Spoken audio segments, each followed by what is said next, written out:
Good afternoon. The afternoon session of this Euroconstruct conference. The title is From Quality of Public Procurement to the Quality of Constructions in Europe.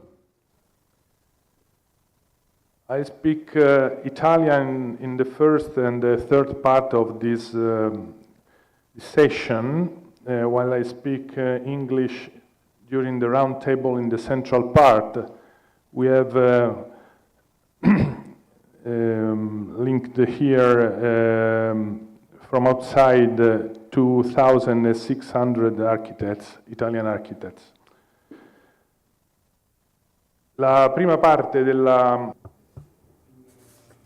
The first part of the session will be focused on the welcome address by Federico Aldini, the president of the Board of Architects of Milan, and then we will hear Piero Patrucco, president of the European Renovation Society, and we will have the chair of the the Architects Council of Europe. We will have Karl Beckstrand instead, and then we'll move on with the other speakers. So without any further ado, we can start from the first welcome address. Good afternoon, thank you for having me. Thank you on behalf of our Board of Architects of Milan. Just a couple of words to start with about the Milanese situation, which somehow has an impact on all of our thoughts on any type of forecasts with respect to investments.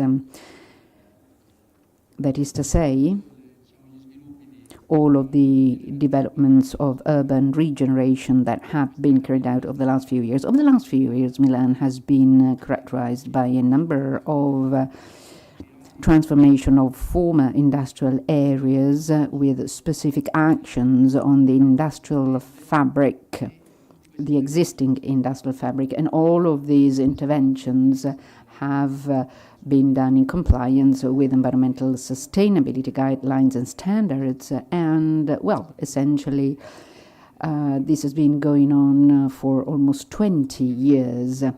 What happened this year in Milan, however, has clearly highlighted the inadequacy of the regulatory framework. There is indeed a conflict between conflicting provisions from the various levels of legislation. That is why the Milan board has welcomed the Salva Milano, Save Milan bill of law that has been approved by the lower chamber and is going to go through the higher chamber. But I mean, I just wanted to tell you something about we as professionals have lived this. So what happened to professionals? Well, even though we consistently complied with the rules and case law of the last few years, and even though we've complied with the regional acts of law and the plan for governing the territory of the city of Milan, well, we've been, contested for a number of reasons. Quite obviously, this is a point of view of pros, but the same happened to, the officers and employees of the municipality of Milan and the developers who worked on these projects.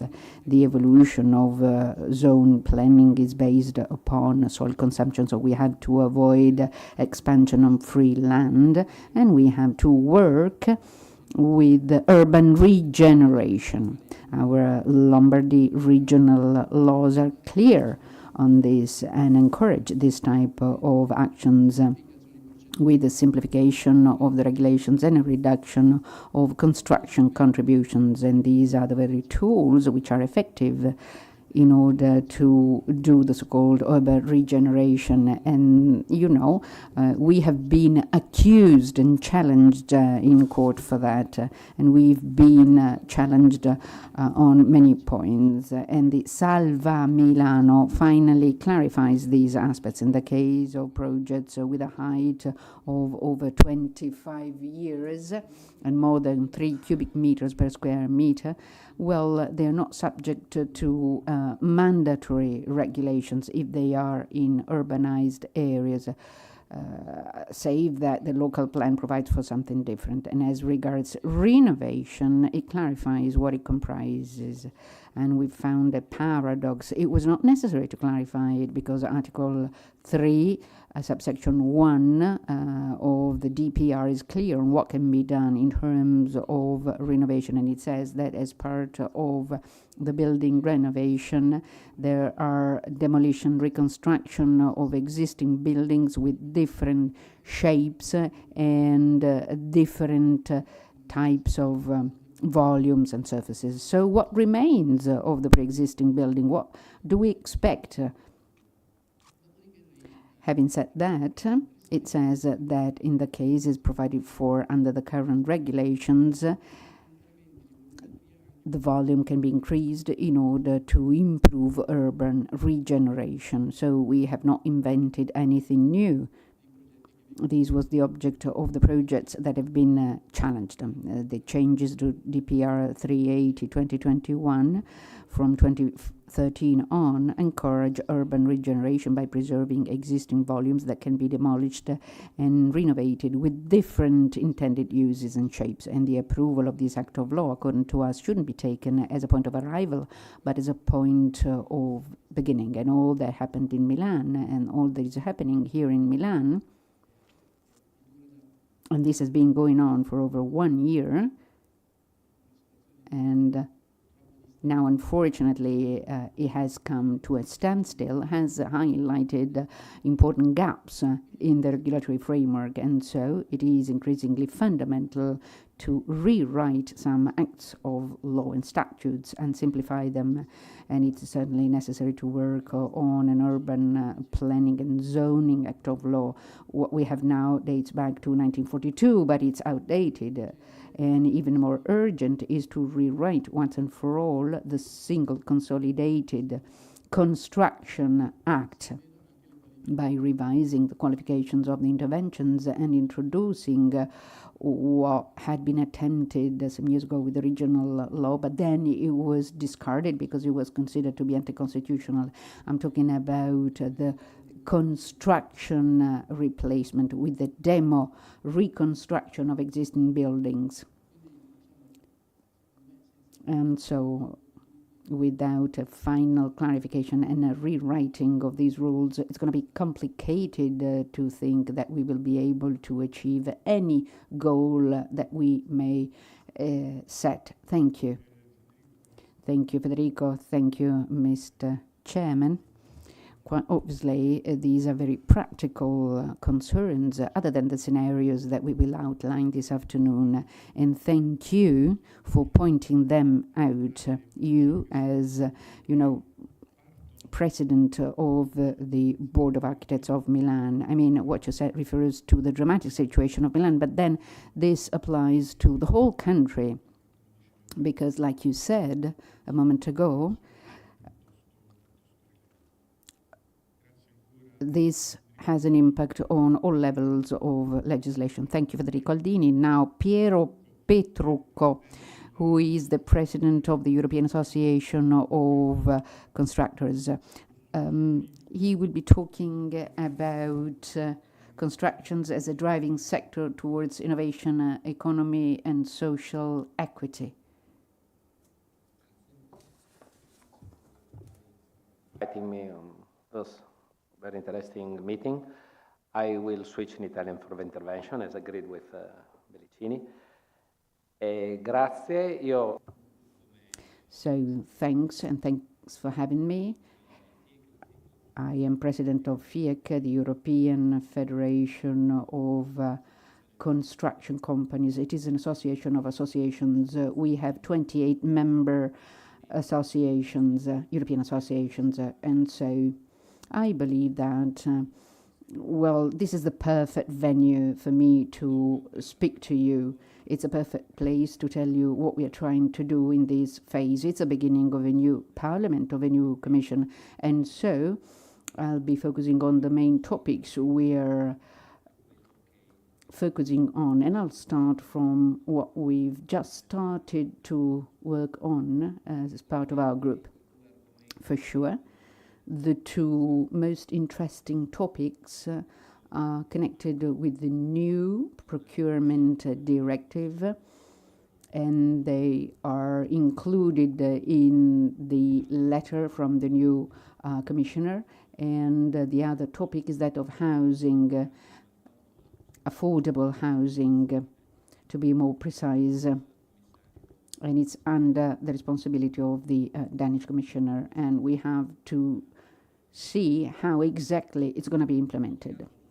Anyway, just to give you a flair of what the European system of constructions is, well, through FIEC we represent 3 million enterprises, 10% of the EU GDP, and 12 million workers in the EU. So quite clearly, this is a fundamental sector for the European economy, and the world of public procurement accounts for 14% of the EU GDP, which is quite a significant proportion, and most especially this can become a strategic element in order to implement technological changes relating to digitization, energy efficiency. And if they are left in the hands of the market alone, it's going to be hard for them to be successful. So we believe that public procurement ought to become one of the tools to be used in order to achieve the maybe too stringent objectives set by Europe, but which in any case have been set. And it's going to be very difficult to go back. This is something that I always try and highlight, because every time I have the impression that people think that, for example, when it comes to energy transition, people believe it's so easy to stop and go back. Instead, I believe that this is going to be unavoidable and inevitable for strategic reasons as well as for cultural reasons in Europe. For sure, something can be redetermined or restyled. We may change the time horizon, but having said that, we have to stay laser focused on the fact that this process is going to be reversible. We can't go back, so it's better to be constructive and proactive instead of being antagonists, even though we understand all the difficulties. And when I say so, I'm thinking, for example, of the work that we should do across Europe and individual nations in order to implement a directive like this one. I mean, we cannot think that the structure of that directive is going to change. There will never be the political conditions for a radical change, so it's much better to stay focused on the most stringent topics. Now, very briefly, I think that this is the most critical point, how to finance this, because this is the real issue. The real issue is not its goal, but how to carry it out and where to find the funds. The good news is that even before the approval by the new Commission over the recent few months, the European Bank is working on this. There is a technical working group. We are sitting on it. We as a FIEC. We will hear the head of the European Bank for Investments in 2 days in Brussels. And I mean, we know that we will have to receive funds, and we've already started to work on that. We'll see. It remains to be seen what the developments will be. Today, I'd like to briefly tell you something about the positioning of FIEC. and what we are doing and achieving, because the document I'm talking about will be approved by our general meeting in 2 days' time, and it's about the revision of the procurement directive. So we've already started to work on that, because it's sure that it's something real. Well, we have for sure to take account of the Letta and Draghi reports on competitiveness, and the Draghi report touches several times on our sector. And this, alongside the European Court of Accounts, points out the need for a new balance between absolute competitiveness that has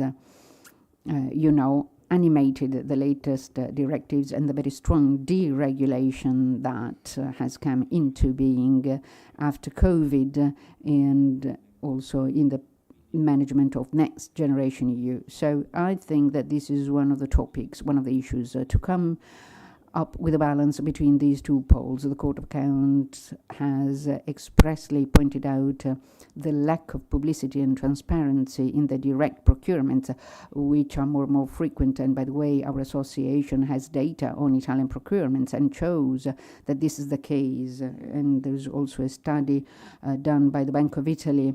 We worked with them, and we have clearly shown that there has been a spike in direct procurement.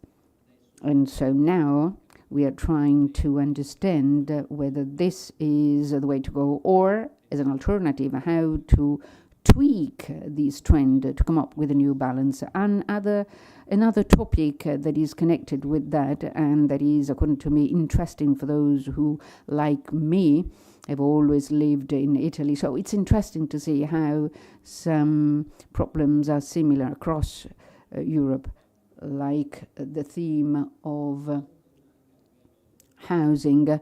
And, well, it's quite an issue in Europe because people believe that, the in-house awarding of contracts has become a common mechanism, but maybe it would make sense only for specific, precise situations. It cannot become a parallel channel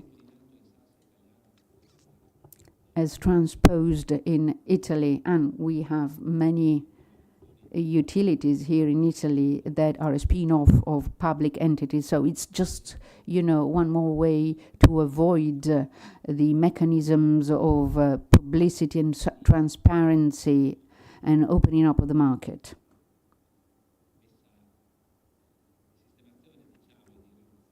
So we have to fix this issue of in-house awarding of contracts to companies. So we'll be working on that so that we will narrow down the few situations in which it should really be applied. And then I've been talking about two topics connected with the lack of internal competition, so in-house awarding of contracts, and direct awarding of tenders. And then in Eastern European countries, there is the competition of the Turkish and Chinese companies, most especially the Turkish ones.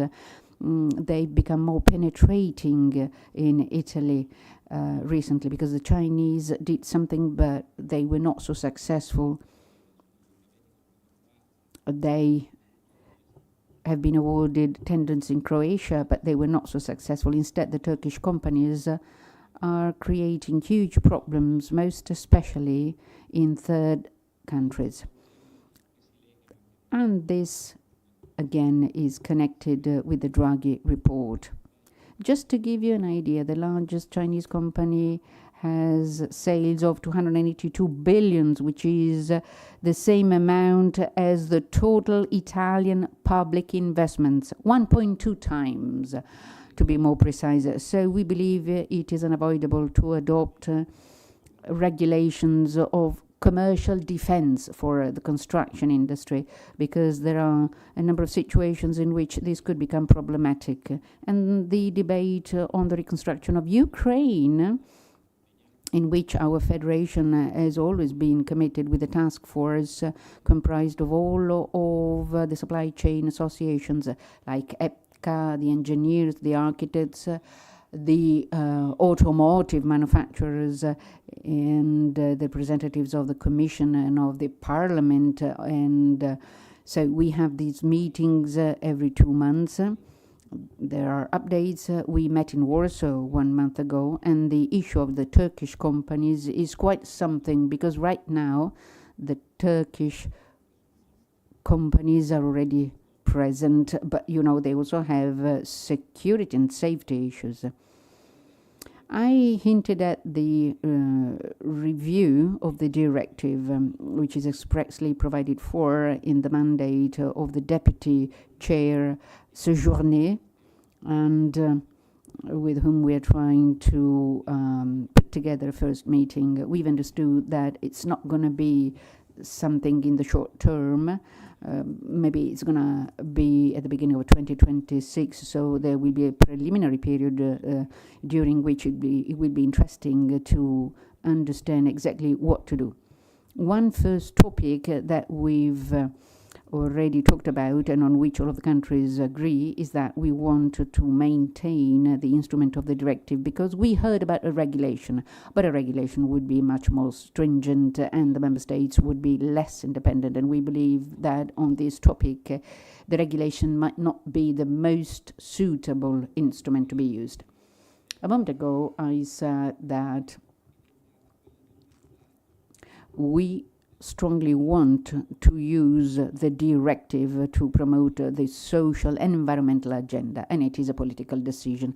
We want to use it to achieve the strategic objectives, and I believe that this is absolutely essential, because many of the things and activities which are necessary for the energy transition have an initial problem in terms of gaining the critical mass beyond which you can trigger a number of actions to achieve the economic parameters that make us more competitive. But without an adequate system of incentives, they can be financial incentives or an adequate system of incentives from the point of view of the procurement directive. I mean, without this, I think it's going to be very difficult to do that. The good news is that there are countries like the Netherlands that are well ahead. I met their heads of the Ministry of Infrastructure, and they started to speak about that in 2012, and they involved everyone, maintenance people included, and they've put up a system that strongly considers the aspects connected with environmental criteria, and from the point of view of the economic offer, they can be awarded the tender. They have a rating system that puts together the company rating and the rating connected with the development of the process of that specific work to be done. So they take account of both elements to the point that with the environmental score or rating, they can win the award regardless of the economic offering. So we already have existing best practices that we can borrow, and I think that the European sharing of these best practices can be very helpful, because we can avoid making the mistakes that were made previously. One more hot topic is that of subcontracts. It's a common debate across Europe. As a matter of fact, in this case, the trade union organizations strongly encourage a narrowing down of the parameters, and we at FIEC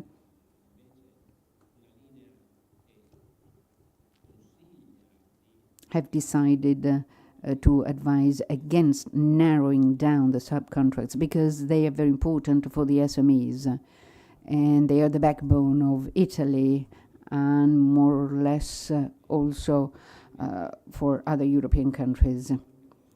we believe that this is one of the ways in which the SMEs, small and medium enterprises, can take part in big projects on the one hand, and also considering the evolution towards specialized activities, this is very important. An equally important topic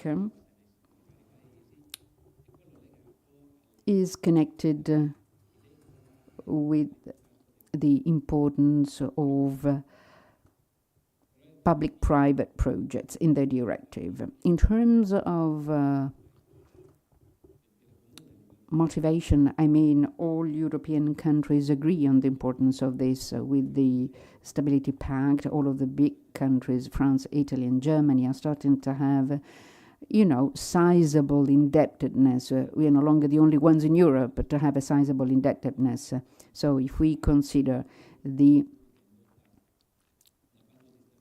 Stability Pact and its limitations and the strong indebtedness of all of our countries, we think that the only way to have an adequate level of investments is to also use public finance. So it is important to encourage PPPs, public-private partnerships, and I think that by all means we will have to value PPPs, not just in Italy. And by the way, as an aside, we have an internal debate in our federation, and there is a big debate between big business and SMEs, and the SMEs believe that they have been excluded. And personally, I believe that PPPs are important for subcontracts so that also the SMEs can work, because I see no alternative and no realistic option considering the level of investments and considering what will happen in Italy and Spain. These are the only two countries alongside Portugal right now that have a good level of construction work, and they are being helped by their recovery plans. But what's next after 2027? I mean, we need to be courageous enough as to take that avenue. But it's not only about finance. There are also some structural issues, because in some large infrastructural projects, what happened over the last 30 to 40 years is that maintenance has been neglected.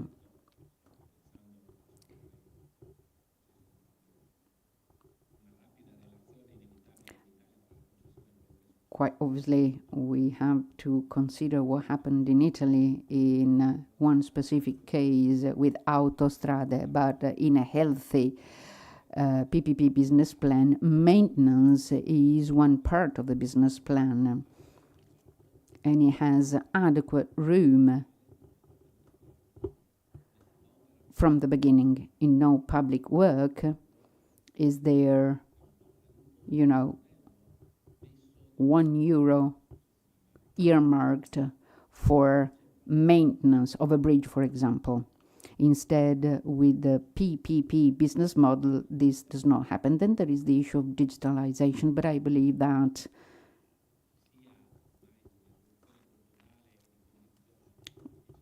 this is part and parcel of the current culture and mindset. I'm talking about the virtual reality and PIM modeling, for example. And then there's one more topic, i.e. prefab and industrialization. And I mean, this is a great opportunity for me to tell you something about what I've understood. In this case, there is a bifurcation, because there are the Nordic countries which are strong supporters of the introduction of prefab and industrialization criteria, also in renovation of buildings. Instead, there are other countries, including Italy, that are more reluctant and believe that these methodologies are not suitable for our building stock and housing stock. And I believe that, and I'm speaking as deputy chair of ANCE, we have to be very careful. We don't have to look back. I mean, It's true that our fabric is profoundly different from the Netherlands. For example, Rome is not the same as Amsterdam. But if we think that we should not strongly tackle the issue of output in construction, which is strongly connected with the industrialization of processes, well, we couldn't go forward, move forward. So the effort of construction companies is not that of saying everything is wrong and we won't do it. We should at least understand that our job is changing, has changed. So we won't only, put on the plaster, but depending upon the situations, we should adapt and understand what exactly needs to be done. And so the experiences I've had with other countries are useful and interesting because they help you understand a bit more. One more topic is price revision. We are asking that the European directive makes it mandatory to have an automatic indexed price revision. As for the price revision, there are some countries like France that have a very well-established system of price revision that works very well. Everything is automatic, upwards and downwards, quite obviously. That's another Italian bias. In Italy, we only have upwards revisions, but it may well happen that prices go down. We are not ready to accept it. There are Norway and the Scandinavian countries and France, which I believe are the most advanced countries. We want this to become mandatory because what happened in Italy was really hard and painful because a real price revision to take the contract back to the initial conditions is healthy and unattackable and makes sense, and we've had to fight. And still now, in the debate on price revision, as you know, we are discussing about 80, 20 or 100%. And to me, this discussion doesn't really make sense because if the indices are the right ones, we don't understand why we have this debate. So I can't really understand why I should negotiate if they're only going to reimburse me only a certain percentage, be it 80% or any other percentage. So if there was a European mechanism for price review, that could be very beneficial to other countries as well. Concerning variance, not all countries have the same regulation of the use of variance. For example, in Germany, on major procurement activities, they're very limited. There are requests from these countries to go and in the direction of homogenizing these criteria. And then there's another chapter, it's a very Anglo-Saxon style one, that is that of the collaborative delivery models. These models are born in the Anglo-Saxon context, very different compared to ours, but they're extremely interesting. And in fact, when we recently considered at FIECO having a workshop in Paris on these models, which took place 2 weeks ago, and when listening to the experiences I have seen in other countries, well, it seems that English colleagues are living in a dream.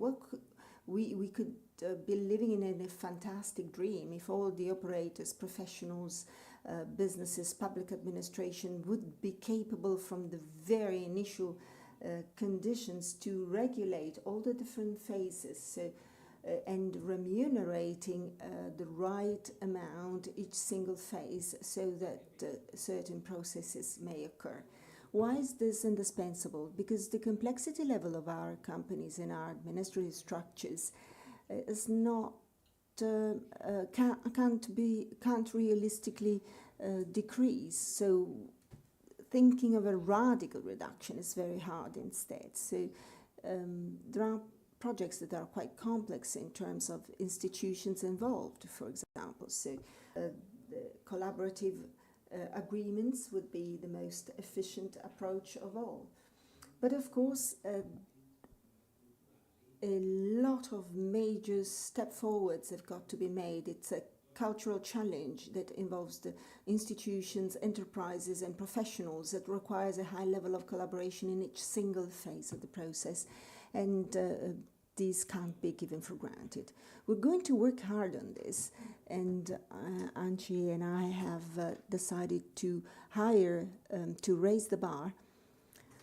There is a possibility to have such a possibility, so it means that we can start talking about it. It's not an easy thing to do, and it's going to require some time, but there are so many things that we want to consider, especially from a cultural standpoint. So these are the points that belong to the position paper on the recast directive on public procurement that we're about to issue this week. So it's going to be interesting to see how the debate will further evolve with the European Commissioner, and the conviction that what is being done, and there will be, of course, a long time will be required, will bring us to the awareness that in the end we will all get everything we need from Brussels. Thank you, Piero. Thank you very much indeed. I guess that a few minutes. Extra minutes have been used to consider the constructors' opinions. Piero Petrucco's role at the European level has enabled us to get a closer understanding of how things are evolving in relation to the reform of European directives that is going to be the hot topic for 2025. As Mr. Petrucco reminded us of, the real target is going to be 2026. President of Architects Council of Europe, Karl Beckstrand.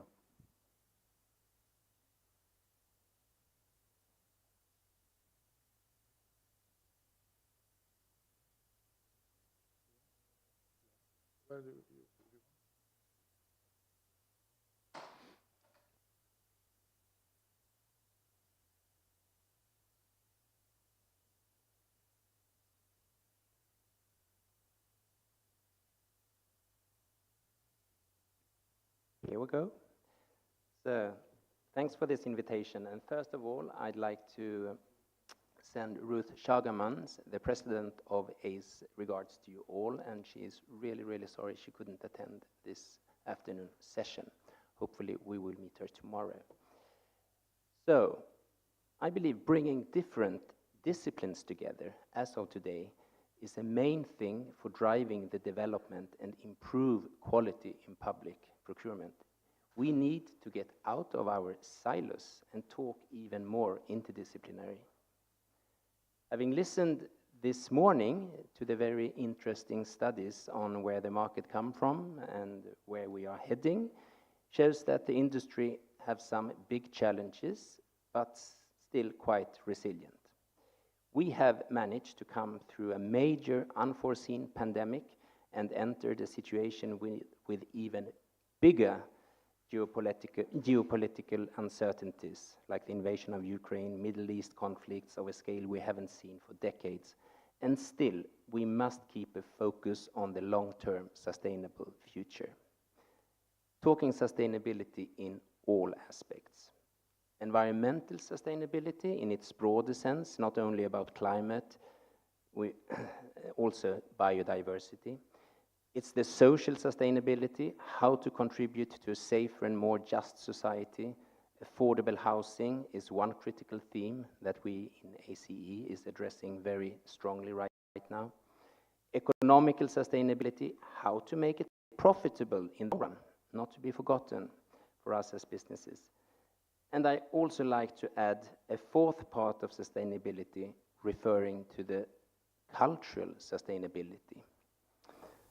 And last week, the Architects Council of Europe had its General Assembly in Krakow, and then we had a joint conference with an organization, Europa Nostra, discussing the heritage in built environment, which highlighted the importance of respect for culture and ethic values. Those aspects I now mentioned when implemented in public procurement evaluation criteria, altogether will bring quality to the built environment. The directives we have heard on previous year on EU level is very important and has put a strong direction with the Green Deal agenda.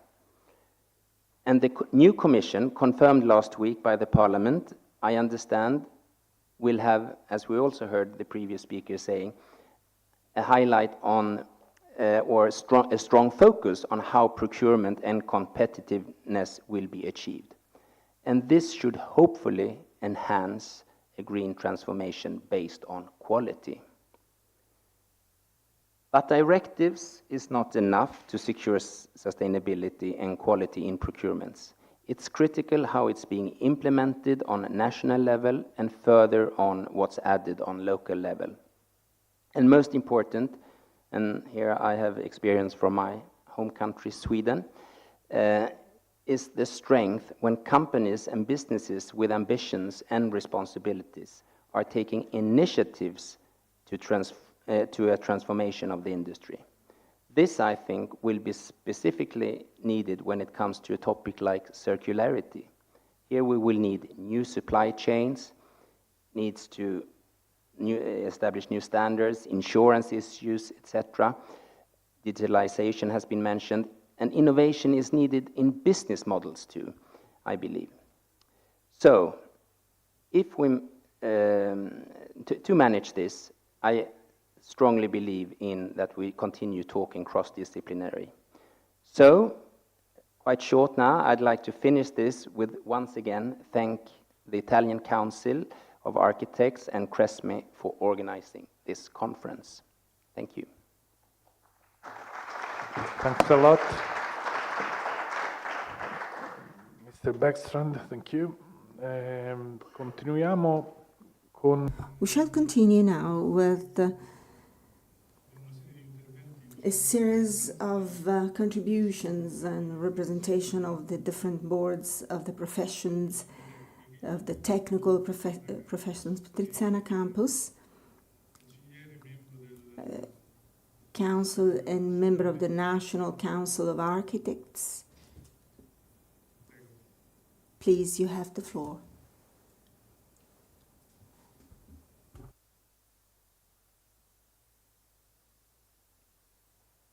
Buon pomeriggio a tutti. Good afternoon, everybody, and I would like to thank all of you who are attending this meeting. I would like to thank all the people who are following this discussion remotely, and all the speakers who will be talking about quality in planning, designing, architecture, and public works during these 2 days.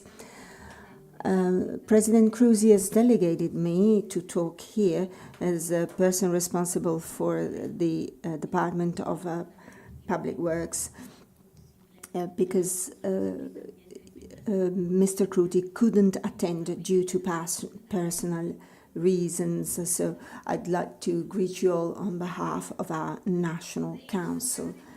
Now, I would like to give you a general overview and to talk about the policies of the Italian National Council of Architects, Planners, Landscapers and Conservationists. Let me start off from an assumption. We talk about public works only when it comes to professionals, when it comes to firms or enterprises or public administration. But we have to be mindful of the fact that public works are an engine for development that concerns the entire society.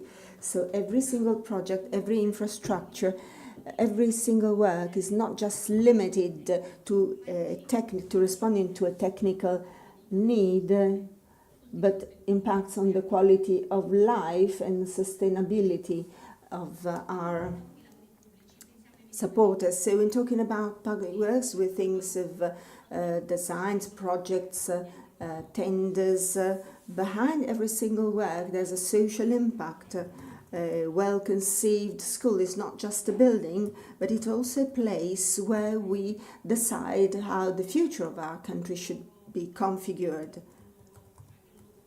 So a hospital is a functional place, but it's not just a structure, it is an instrument for social equity or an urban plan is not just something that hangs in the air, but it's a catalyst of well-being for society at large. So in this respect, our council is promoting targeted policies like the support given to competitions that our council has supported for many years. Through the National Council, in fact, a competition platform has been created called AVN Platform that is devoted to a transparent and sound competition, enhancing the value of the best ideas in projects, guaranteeing public works of high quality level, responding to the needs of citizens, and promoting architectural works and not solely the professional profile.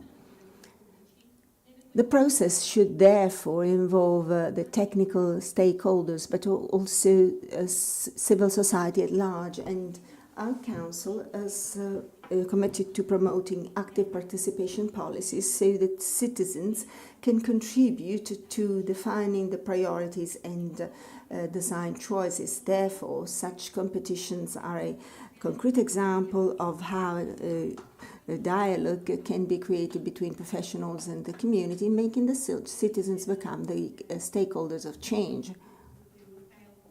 So, as you heard from the President of the European Council, that it is important that we have a collaboration of all stakeholders and value chains so that we can put in place a high worth work. Another pillar is the integration of sustainability criteria, innovation of public works. We can't simply design works only considering the present time, but through the dialogue with institutions, we're now trying to promote the adoption of new materials, for example, respecting natural urban landscape and innovative solutions like the BIM, which is of course of great relevance. Now, in order to guarantee a more efficient designing and planning, talking about public works therefore means talking about those who are responsible for creating it. The National Council has fought hard in order to recognize the fair compensation.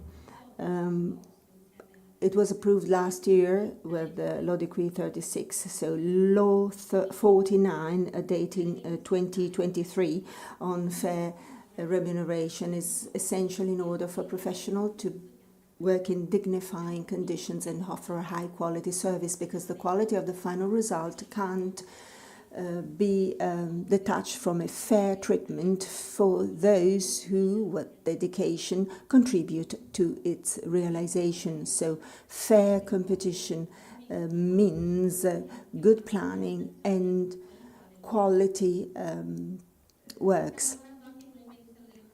We're working with the Ministry of Infrastructure so that the new contract code comes into force. The National Council has contributed to the amendments so that now the critical issues are clearly identified. All the other National Council that we cooperate with are trying to give an active contribution to the policies so that they can go in the direction of enhancing the quality of the profession and the quality of the buildings we design. Another key topic concerning our policies is related to training, and we know, and education, of course, and the National Council has invested heavily on training, education, and providing support to the territorial bodies. We offer concrete instruments to offer a competitive, complex market with the competition on emerging themes like the digital transition and sustainability, while at the same time enhancing initiatives to support young professionals. So, public works and public are not solely infrastructures, they are essential in our daily life. This investment has to do with all of us, society, professionals, the public administrations, businesses, enterprises, and therefore building construction companies. As CNA PPC, we believe that the dialogue between all of these entities is key towards creating not just beautiful works, but also functional, inclusive, sustainable ones that are capable of improving the quality of life of each and everyone. And I'd like to stress the importance of these 2 days of work as a precious occasion where all of the stakeholders involved will deal with all the topics that we have considered, and these 2 days of debate should be further enriched and have a positive fallout considering the value of our profession. It is only through dialogue and collaboration that we can create a future where public works are actually serving society, hence guaranteeing quality, sustainability, and equity. I'd like to thank each and everyone for the contribution they have provided, as well as for the commitment that you will input into these 2 days of work. Thank you, everybody. Grazie a Tiziana Campus. Ora in Thank you. Now we have Sandro Catta of the National Board of Engineers. 10 minutes.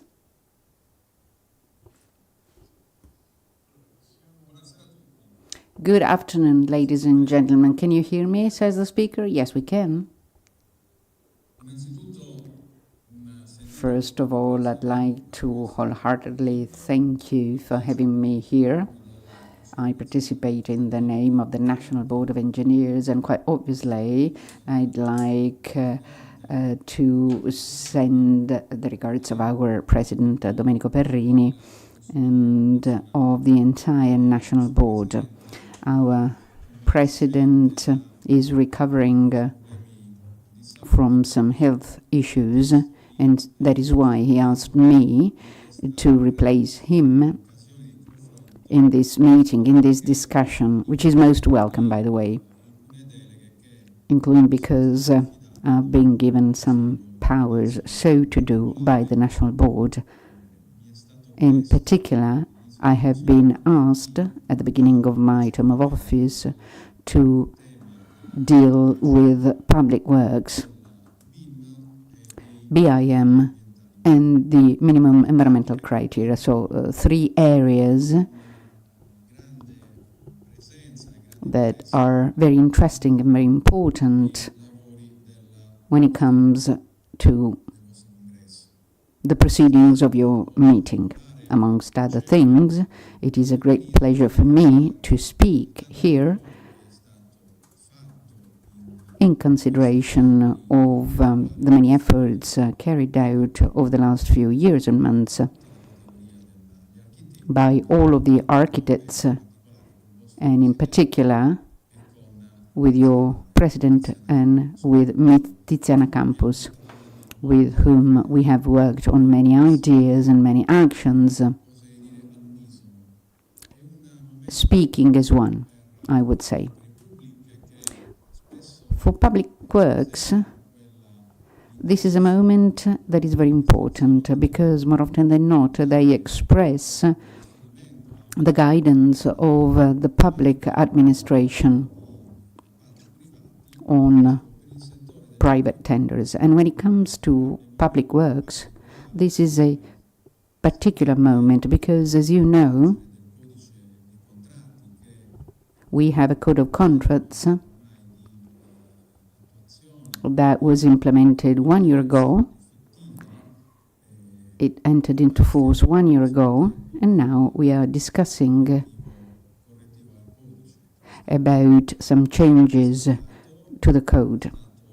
The proposed changes were submitted to the Council of State and the High and Low Chambers, and yesterday we also started to submit it to the Council of State and hear its opinion on the proposed changes. And the themes of quality and the output and good design should be the sources of inspiration of the new code. And possibly the code will be improved through the changes made. Like Tiziana Campus said, some changes take account of the proposals made.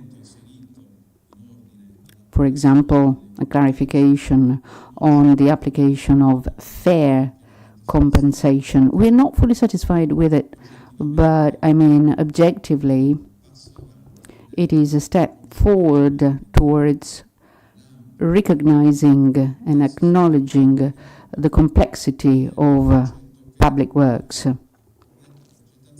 and a proper design should value the skills required for implementing the works.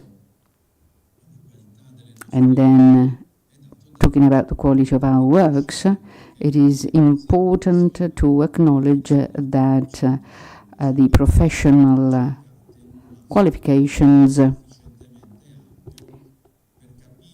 are very important to prove the real skill and competence of the economic operators to which the awards are given by the public entities. The previous limit of 3 years for general services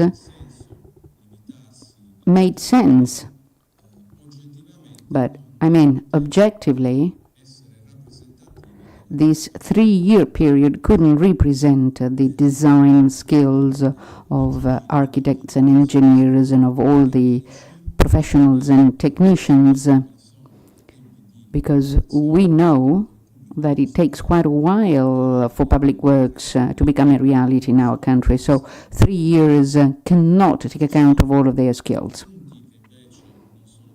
There are instead some points that have not yet been addressed and on which we keep insisting, and they cause huge problems in our construction sites. And I'm referring, for example, to the excessive use of subcontractors. We have tried to counter that. We're still countering that, most especially as regards those subcontractors that dilute the responsibilities in a construction site. And we were not so enthusiastic when we heard about the loosening of the rules relating to the main innovation in the code, i.e. the complete digitalization of the public works ecosystem, and the raising of the threshold from 1 to 2 million for training. Well, our category is not in favor of that.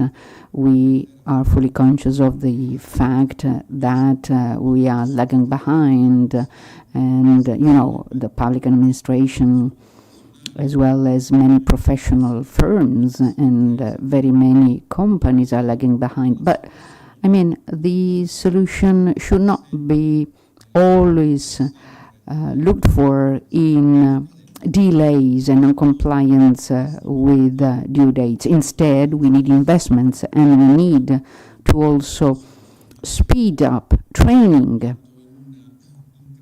And we also have to, do more rather than raise the thresholds. That is why we are pushing hard, so that alongside the raising of the thresholds, there will be later on the establishment of a further threshold that refers to lower amounts in terms of information modeling. We are also fighting for the recognition of the role of technicians in the public administration. The first draft was submitted to the Council of Ministers and provided for the acknowledgement of an incentive for our managers and executives in the public administration.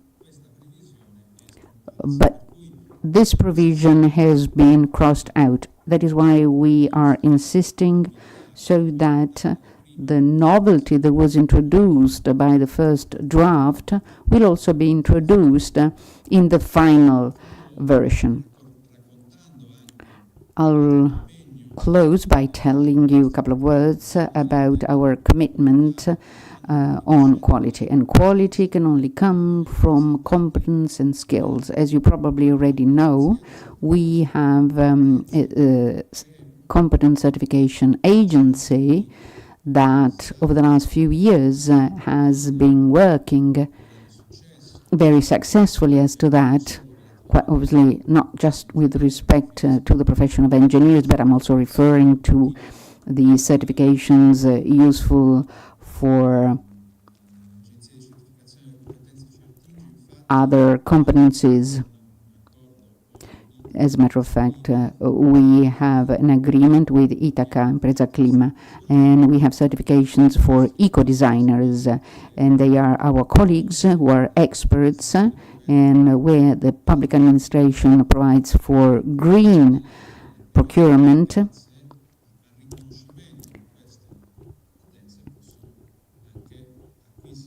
They can value their competencies for public works since they've been certified.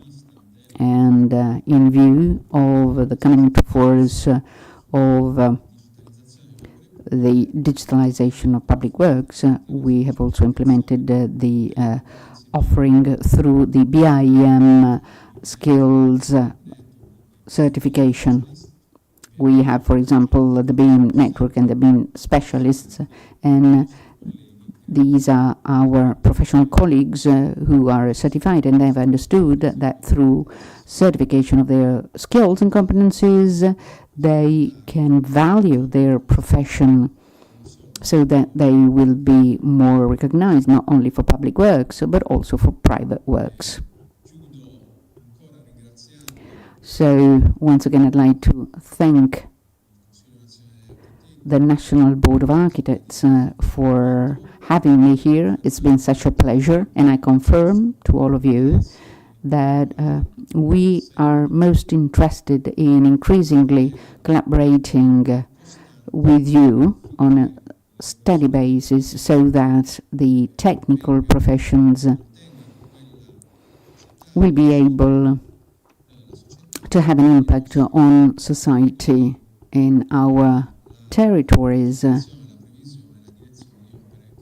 with the design and coordination and direction of high-quality works that can convey our skills to the society as a whole. Al cuore delle questioni che discutiamo in questi giorni con l'elenco molto dettagliato e molto preciso delle modifiche. Thank you for giving us a detailed list of all the specifications that descend from the amendment approved by the government and will become operative as of year end. Now the President of the National Council of Geologists, Mr. Francesco Violo, who should be remotely connected, Italian National Council of Geologists. Please, you have the floor. Good afternoon, everybody. I'd like to thank you for the invitation.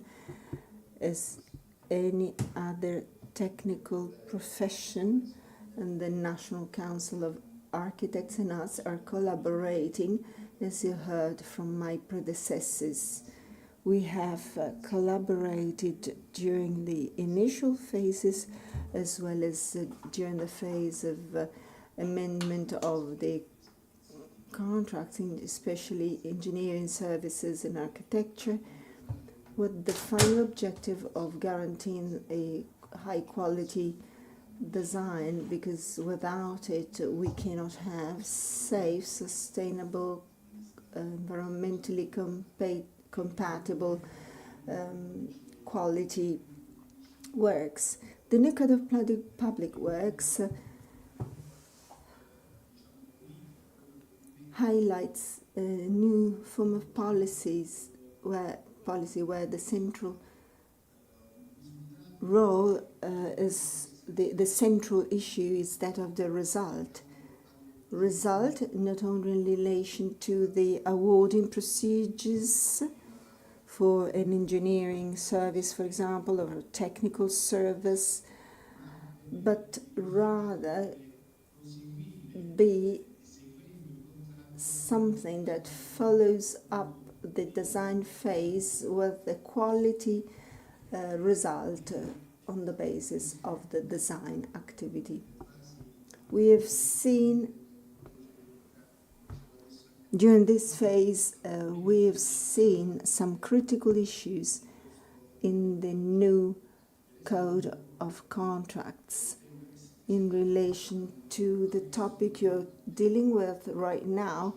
We do not have, we believe that the Code of Contract also provides for room and space for framework contracts, because the frame contract makes sense if some activities can be standardized, but a design and planning activity can never be standardized. And this is why we have expressed our doubts in this respect, also in relation to some specific works. So when considering procedures, one has to also consider how to apply that contract. We believe that the centrality of the design activity has always got to be considered. Also, the requirements needed to participate to the procurement activities are something very important. I'm not going to dwell on these because this has already been discussed by the previous speakers. There is a necessity to have adequate planning tasks, as we always say to the politicians. Very often the works are funded, but not the design and planning activities. So something is changing right now. Some planning funds have been implemented. We, the geologists, are very active in considering the mitigation of hydrogeological risk or seismic events in more general terms. But this is a practice that has to be implemented to a wider extent. The objective here is to consider as a qualifying element the high quality planning phase, an element which the National Council of Architects has always brought to the attention of the public, as Tiziana Gattus mentioned earlier, with the competitions that offer the advantage to somehow stress the importance of innovation and to recruit new professionalities and give more space to new planning ideas for the purpose of having a high level planning. So professional activities have to be fairly compensated for. They have to be remunerated in line with the responsibility that the professionals put into their work and with the complexity of the works that are being designed. Councillor Kata said that we have not yet reached the full objective, but hopefully we will see a confirmation of our activity with the adoption of the corrective measures of the amendments.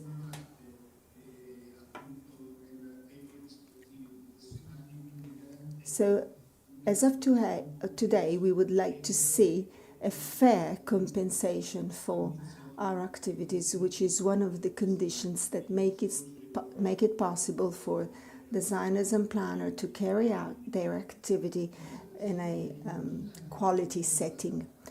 Another issue which I believe should be considered is related to the new context of planning and design that the new contract code has approved of. We've gone from 3 to 2 levels of feasibility and executive projects. But the most important thing in relation to the activities of geologists, but in more general terms, for the benefit of each and everyone, is the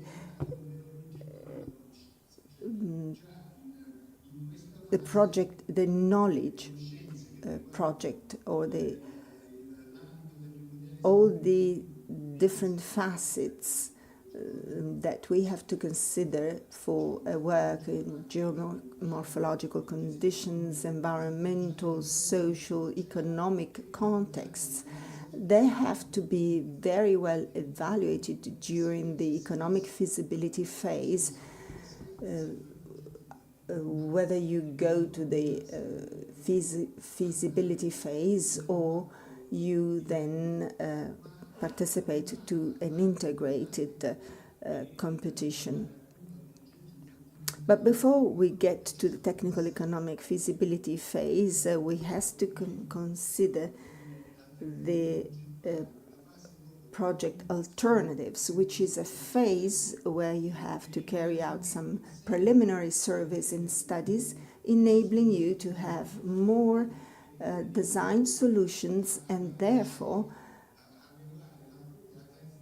be capable of making the most appropriate choice in the phase of economic feasibility, which also applies to the BIM and to the definition of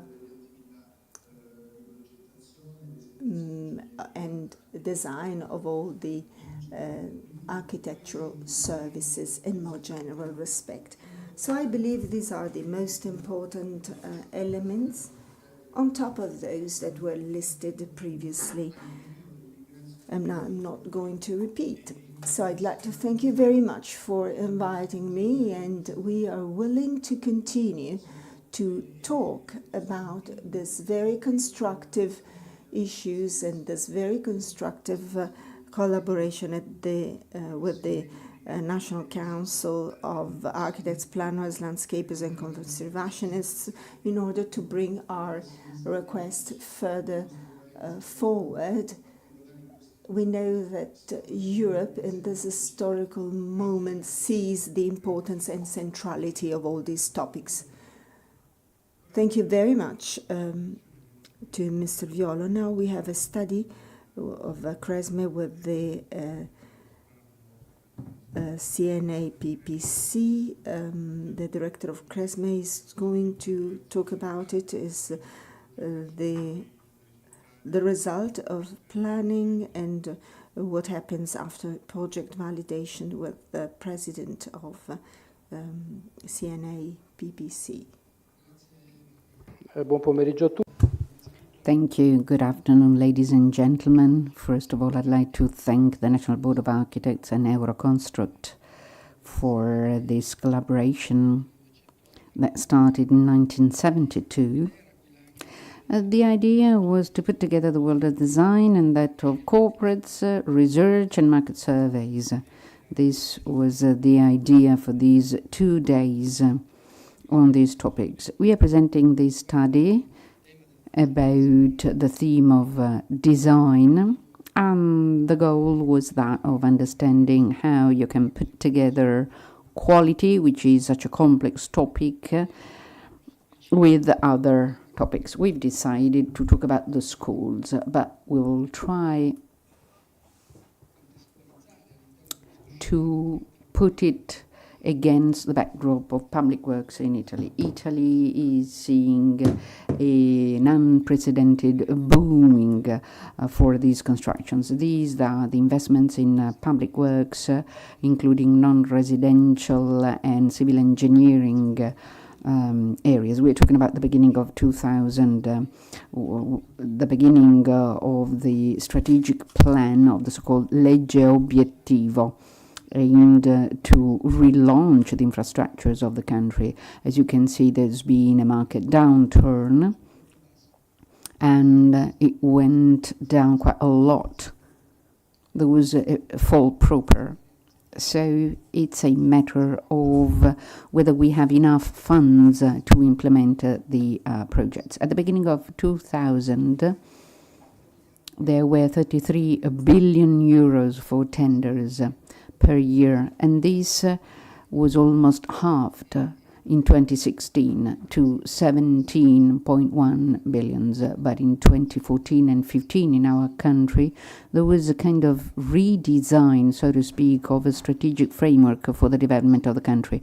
In 2016, we had the new code on public works, and from then something new started, i.e. The notion of strategic work was redefined, likewise for priority works. So it was a new surprising season that was blooming. In 2000 we got these resources, and in 2014 and 15 we were not able to spend them. In 2016 we had the new code, but then in 2018, 19 and 20 the market of public works in Italy started to rebound. But in 2020, the pandemic set in, and it changed everything. It changed the European economic policy. Before the pandemic, we couldn't spend, but with the pandemic, the economic policy changed. We were flooded with resources. We had to respond to the crisis and invest accordingly. And Italy already had this very important public works plan, and we got the resources, the Next Generation EU funds. For Italy, it's quite a lot of money. We are talking about the recovery plan, 183 billion euros plus a complementary fund, 30 billion euros, plus React EU, which sets on top the strategic plan for the country, 226 billion euros, and at the same time in 2021 we got the European structural funds that kind of, inaugurated a new season, 83 billion euros for the cohesion funds. So quite a lot of funds for the modernization of the country. Quite surprising indeed, bear in mind that the framework of the strategic works, and this is the current update, and the new updates will be launched next week. But the strategic plan for the infrastructural works in Italy is worth 450 billion euros, including some of the recovery plan resources. From this point of view, for us and for Italy, this match is very important. It's all about being able to put in place these works with the facilities that we received. In 2017, this was the level of investments, and look at what happened. Essentially, public works have, skyrocketed. In terms of procurement at the market, it used to be 20 billion euros in 2019, 20 and 21. Without the recovery plan, we achieved 40 billion a year of public works. In 2022, the amount was 92 billion euros, and the next year 96 billion euros, half of which linked to the recovery plan, as well as the previous plans. So in 2027 and 2028 and beyond, in Italy we will have procurement and other works. So now we are faced with the problem of putting in place these works because we've received quite a lot of funds. And in 2023 alone, 95 billion euros were awarded for public works. These are the fixed investments of Italian public administrations, about 38 billion euros per year. Between 2019 and 2024, we moved from 38 billions to 41 billions, and then 75 billions this year, and in the upcoming 3 years, this will go up to 80. One of the problems in Italy is that local entities, small municipalities, didn't spend. They moved from 8 to 16 billions per year, with a further increase this year by 30%. And it's not only for infrastructural works, but also a lot of buildings. So it's a major modernization effort. And it puts at the center the ability to implement these works, and it's also all about the efficiency of the works. I mean, what are we doing, and what can we do within the time horizon that we have set with all of these facilities that are at play now? For example, here you can see many topics related to design, and this tells you a lot about what is going on in our country. If you take a look at the analyses that have been done with respect to public works procurement, we have a small share of PPPs. This is a market that is doomed to grow in the coming years. We have just a little bit of facility management, so construction, maintenance, and operation, even though this as well is a market of the future. And then, quite obviously, we have strong growth of execution-only tenders from 25 billion in 2021 to 44 last year, and most especially we have integrated tenders. They moved from 10 billion to 40 billion euros, from being 30% to 50% of total procurement. So the choice was one to move to execution.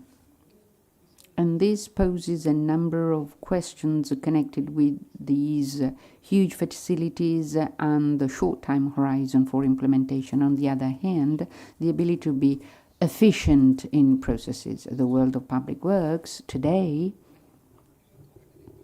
even more so than in the past, has issues with time frames. But this has been always the case. I mean, when we talk about these issues, I know that we have too little or too much time. We should start to define what the right time horizon is for public works. But since we work on a serious technical plan, we might be able to define the right time horizon. The issue of time horizons in our country is an issue that has been worked on very much recently. There is a very important study done in 2018 by the Agency for Cohesion, and they focused on the throughput time, the time of the decision-making process before implementation. In 2019, there was a study done by the Bank of Italy that talked about this topic again, and in 2022, this topic was delved into by the parliamentary department. They didn't talk about the same expression, but they talked about what comes before the implementation and the execution, as if this were the heart of it all. And they talked about procurement and preliminary phase of procurement. Today, we are very quick in awarding contracts, and a big chunk of the market is, awarded with integrated contracts. Since the public works market has grown, the design market has grown. We have very detailed studies on this topic, on the topic of design, and we know every detail of all design contracts, and we can help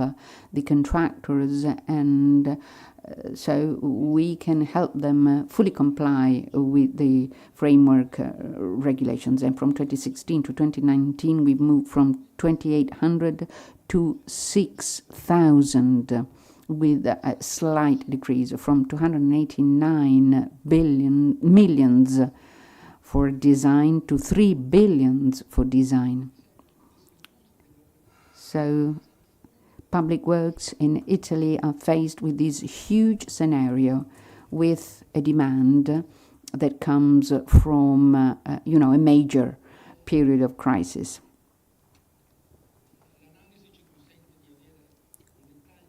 Our analysis has given us details on the classical design tenders, as well as all of the other ancillary services.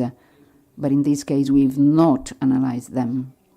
We can analyze how many tenders relate to design. We can dig deeper into the details. We can examine how many tenders require the direction and execution of the work. So should I give a message to the world of design today, I would say that what is going on is a strong growth of demand for helping the construction sites. And then there is the issue of the final testing. This is one of our major weaknesses, the final testing of works. It appears it's not so relevant right now. Again, I wanted to talk about the schools. It's a specific area. And we need to understand what's going on. So we focused on 3 types of tenders for design. By the way, the schools are important in the market. They account for 20-25% of total design tenders and from 5 to 9% of the total amounts, depending upon the years. And the schools, how shall I say, there are so many in our country,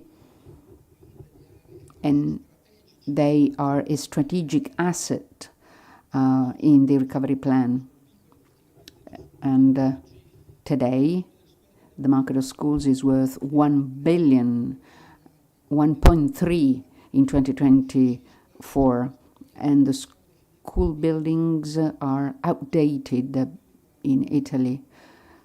Half of them are almost 50 years old. And in 2023, in Italy, 325 school buildings were built. 1% of all schools. So there are 26 billion euros for schools and 1.2 billion for new buildings and 3.9 for renovation. And there should be 2,060 new buildings through replacement. But again, the time horizon is very short. So time is almost over, because in mid-2026 we should complete the construction of new schools. Some 70 schools have been completed. Here you can see the main materials. Concrete is the main material, and then when it comes to schools, there are new problems that have been touched on by the previous speakers. So minimum environmental impact, and then demolition and reconstruction and circular economy. Easy to say, harder to do. And then, you have to have very high energy performance and anti-quake facilities and integrated management of facilities with remote controls and remote platforms. And you have to comply with a number of requirements like PV panels, electrical recharge stations, and then you also have to consider the end of the life cycle. You have to be able to disassemble buildings, and then the levels of visual and thermal comfort. And you should also be able to design and consider the possibility of monitoring what you're doing. So maybe from this point of view, one of the most important elements after the pandemic is the fact that funds have to be measured on the basis of what has actually been done. Now, the survey had a simple objective in mind. So 300 were the competitions between 2015 and 2024, and 100 competitions were considered, with 100 traditional, typical competitions and integrated projects. So between 2015 and 2024, we have identified 410 competitions. The others that are called on SCI, engineering and architectural services, amount to 8,100, totaling 900 million, plus 1,339 integrated awards, or procurement projects, so you can understand. So here we have selected the 100 projects and tenders. Of course, I will give you more information, but let me talk about. We have considered our schools, we have considered the works we had to carry out, and we have reconstructed an analysis of general data. So we have considered evaluation tools, the classification of the different works, plus a series of elements that are functional to the definition on one side of the call for tender, and on the other side of the awarding of that tender. We have identified 300 cases, and then we decided which one had to be monitored. 40 were competition, then other different types of competitions and tenders, plus the integrated ones. Here you see the groups of schools we have selected, one in Ribolla, Albaro, Liceo Sesto Fiorentino, Avezzano School in Veruno, e Noi Compagni di Firenze School in Florence. And for each one of them, we have prepared some data sheets. So these are the projects that we have identified for that competition. So start phase, then approval, then awarding, undersigning the contract, start and end the work, total time, planning phase times, execution phase, total amount, initial economic framework, current one, and cost delta. We have considered them all together and then conducted a more careful analysis. These are the evaluation criteria for the first level or first degree competition. How can they be defined? It is very interesting how these topics are being dealt with. Same thing applies to the second level evaluation criteria. As you can see from this representation, there are different criteria being utilized. Concerning the elements for the evaluation of the technical offers, we see the value attached to each single item. Same thing has been done for the traditional type of project, for the awarding of a traditional tender. And here you can see some examples for integrated tenders. It is a very demanding activity, but it yields some interesting results in spite of the fact that they are limited. First of all, you can see the times here. So on average, this limited sample defines that in order to create a school in Italy, it takes 7.3 years. It takes 6.2 years if we use the competition method, 7.7 with standard procedures, and 8 with the integrated tender. But the timeline is different. As you can see, 4.1 is the average, 2.3 for the two-phase competition, 4.2 for SAI, and 5.7 for the integrated tender. With the conclusion of an agreement, then a project is received. The firm has got to redesign it, and so it takes this times.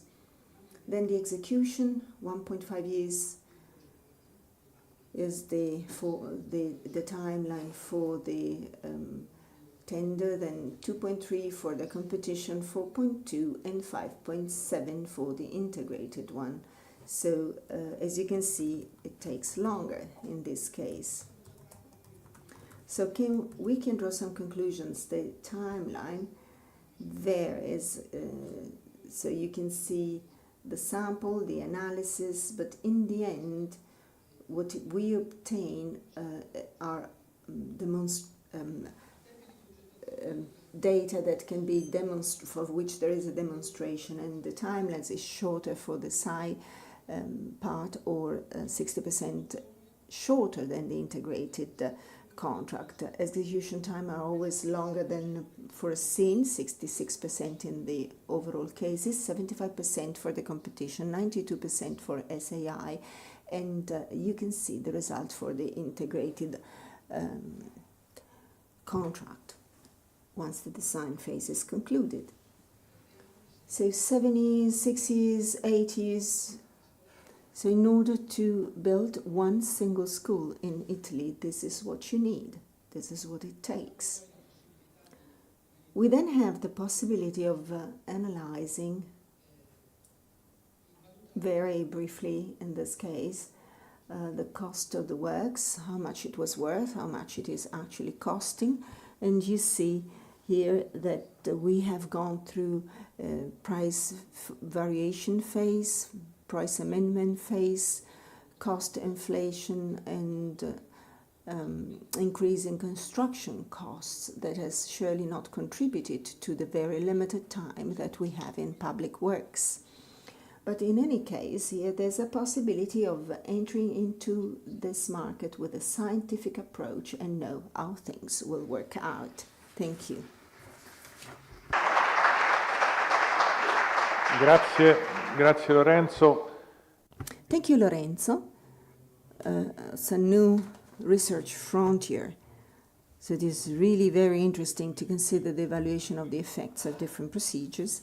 And maybe this may sound that the results are not intuitive, but the most outstanding criterion is that when you do a competition, you entrust a professional with the entire design cycle.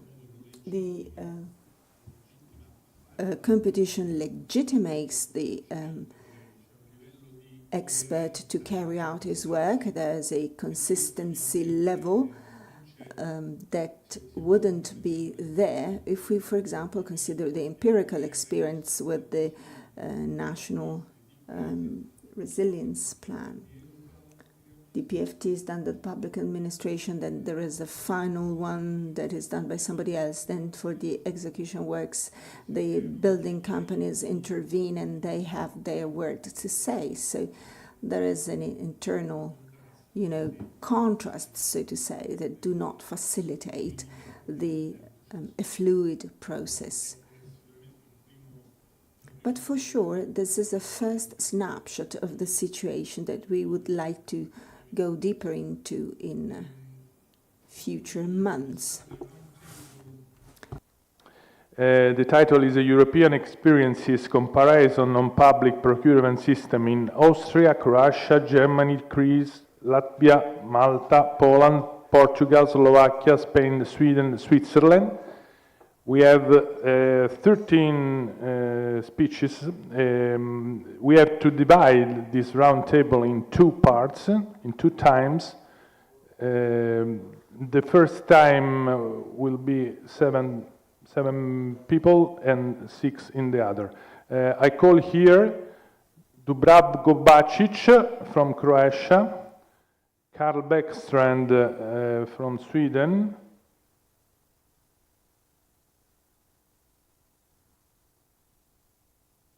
Okay. Borislav Kacareksiev from Poland. I hope to have the right pronunciation of the names.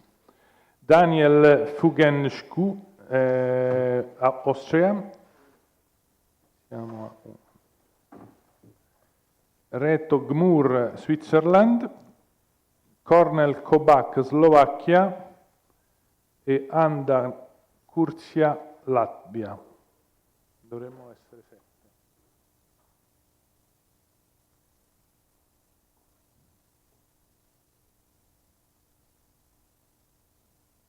Okay, we have very strict times. So the question is one for all, for everyone, and this is the question. You have 5 minutes to answer. After 10 years from the Directive 24 of 2014, the directive about the procurement system on services of architecture and engineer. After 10 years, what are the results of this European directive in your country on the public procurement system for architecture and engineering? And then, if the design competition is an instrument to guarantee a good architecture and good design in your countries. So I start from Dubravko Bacic from Croatia. You have 5 minutes. Thank you. Thank you. Hello everyone, good afternoon. It's a great pleasure to be here today with the colleagues from ACE and others from around Europe. Well, the first question, results. Our law on public procurement went into force in 2016, and the major revision was in 2022, or let's say the significant revision. So we have, let's say, 8 years of experience now with the public procurement. Initially, the situation was quite, let's say, complicated. Our thresholds were also lower than the rest in the rest of Europe, and now they are the same. It took us some time to get to these levels. So the results, I would say that those results that actually were in connection with architectural competitions are usually good, or mostly good. Of course, it depends on, like with every competition, the brief, the program has to be well prepared, and the jury has to be well selected, and so on. But those are in generally better than the ones that were commissioned by public authorities without the competition, which we also have. Right? Not every design, architecture, or urban planning commission has to go to the competition in Croatia. So the requirement for the competition is basically in the urban plan, or specifically if the public authority wants to initiate competition when it's, let's say, convinced by local association of architects, or public pressure, or some delicate situation. But not everything has to be public procurement with architecture competition. In those situations where public competitions are not in conjunction with architectural competitions, initially, for the first few years, the price was basically the only criteria. We recently started introducing some other criteria, but they are mostly based on, let's say, expertise, so references from the submitting the bids.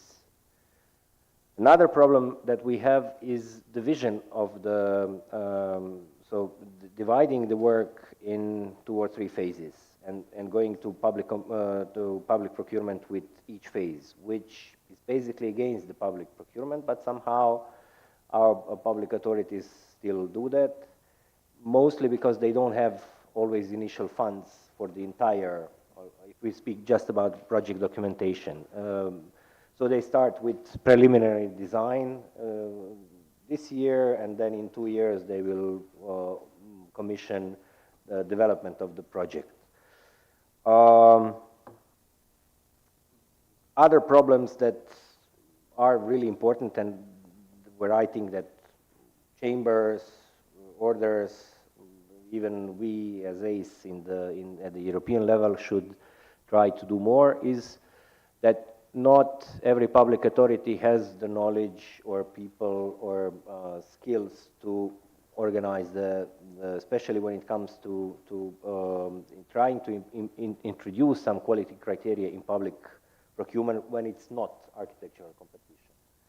Also recently, so sometimes you have small municipalities, that are required to do public procurement, but they don't really have necessary.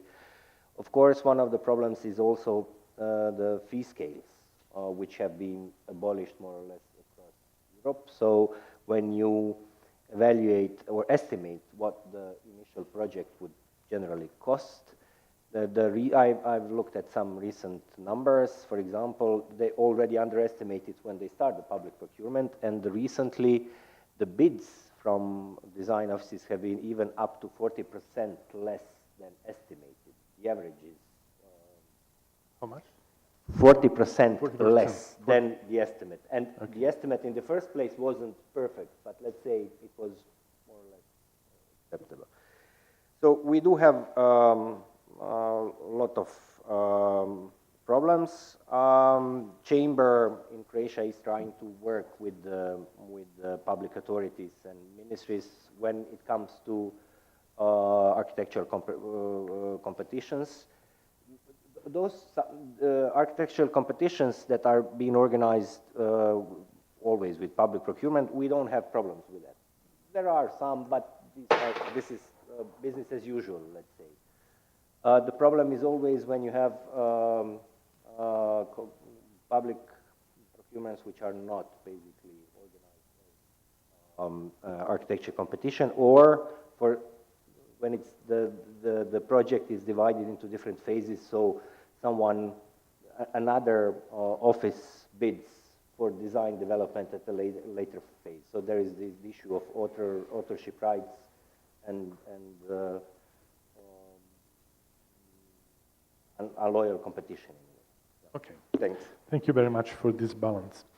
Carl Backstrand, what's the situation in Sweden? Thank you. Yeah, of course, I mean, architectural competition is one way. I will come back to that, but there's also the procurement for frameworks that has been quite widely used in different municipalities, and of course also in the regions. And those public procurements, then you are,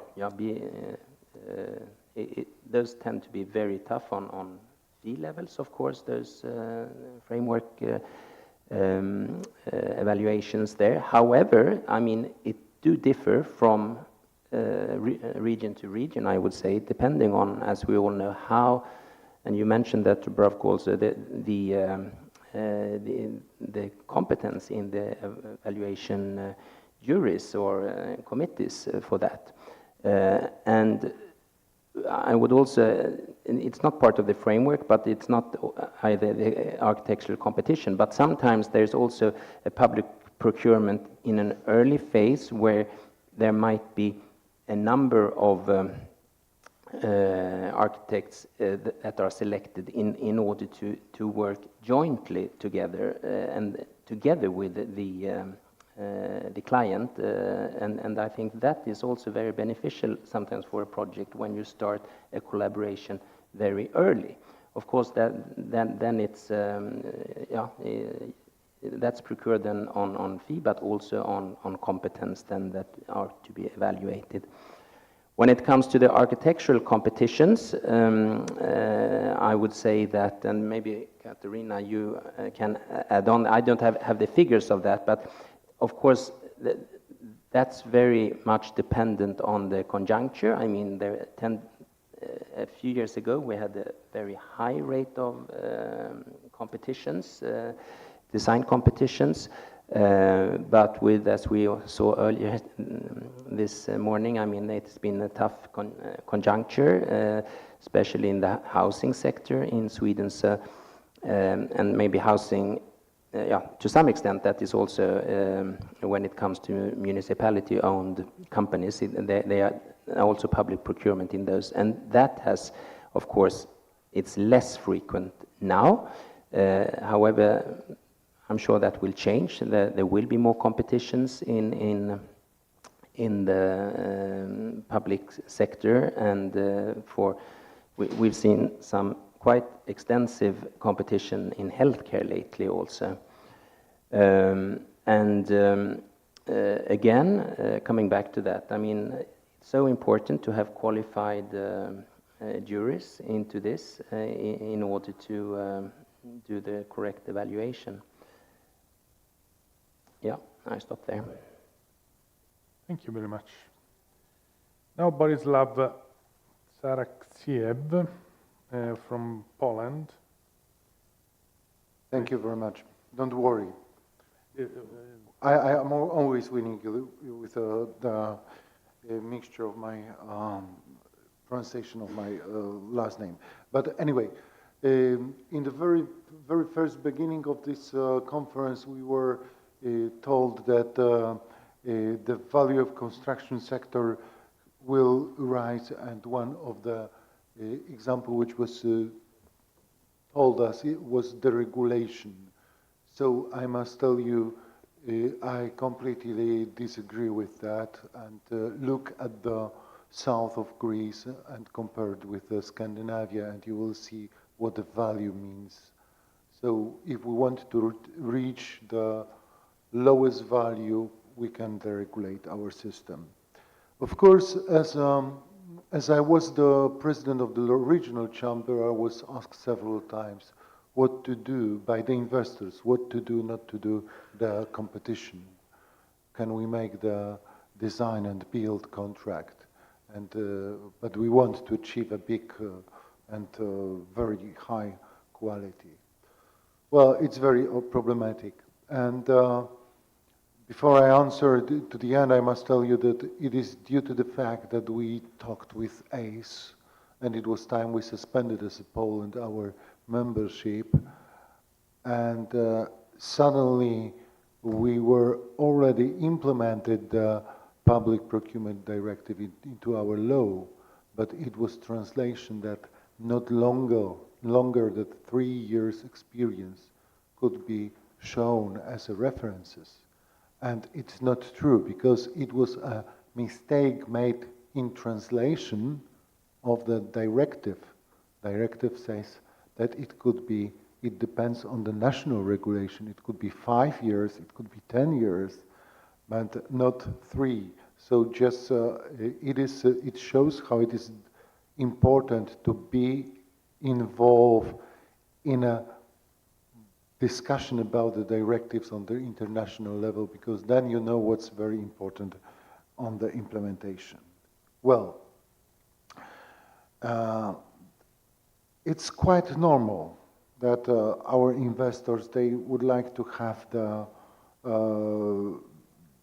as quickly as it's possible and for as such less money as it's possible the stage of design.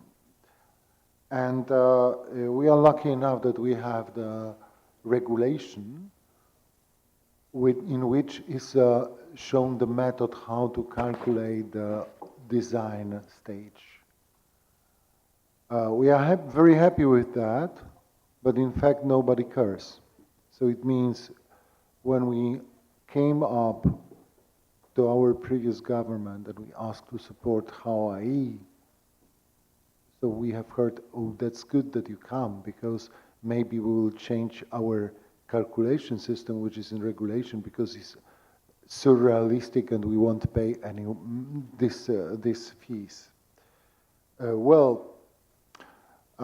Investors generally are not prepared.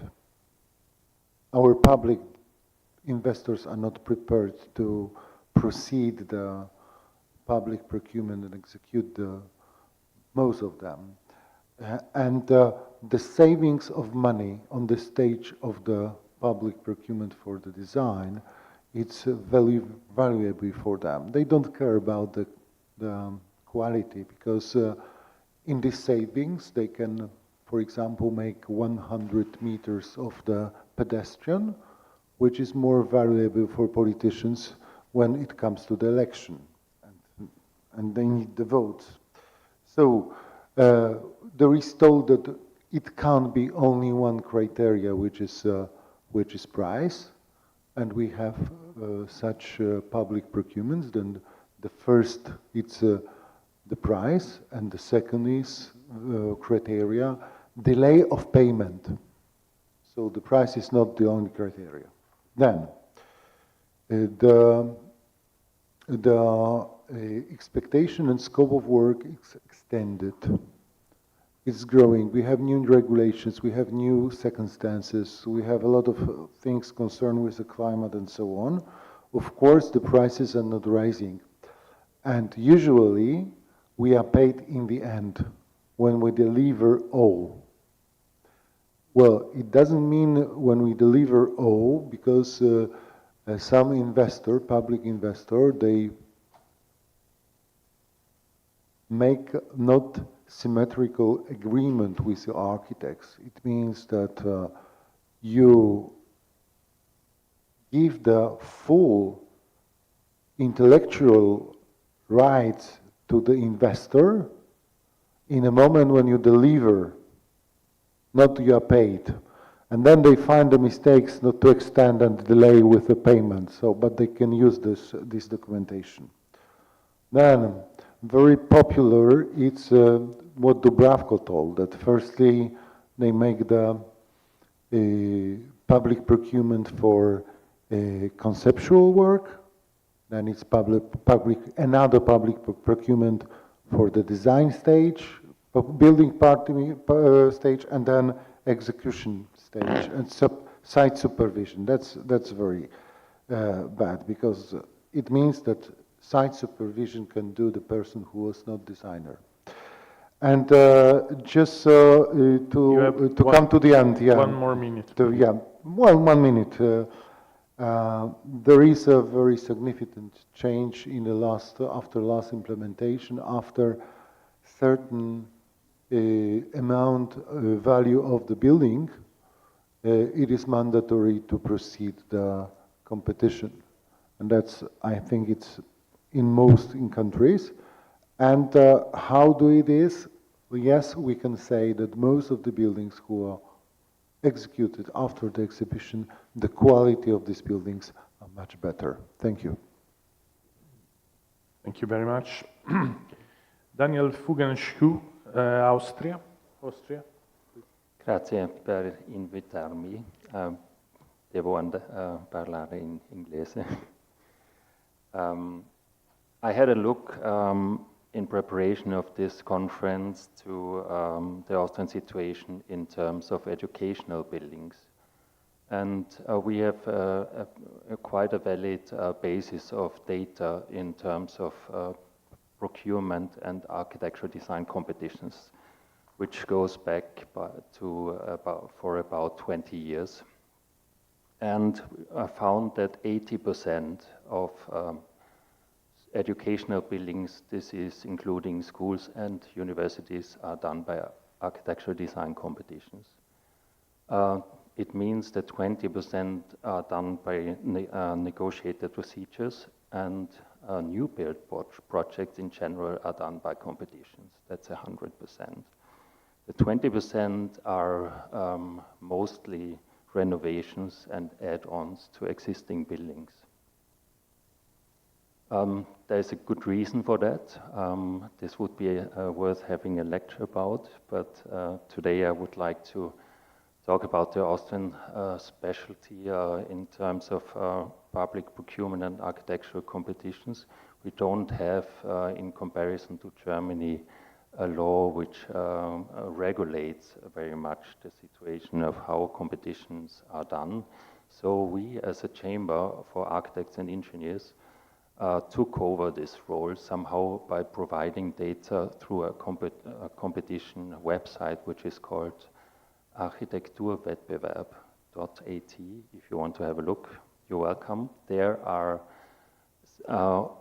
all competitions which we know of published in a way so you can find the tender, the brief of any competition and take part of it with all the documents which are related to that. The deadlines, of course, and so on. And you will find also the winners with their presentations, and further after that, of course, also the projects which have been built.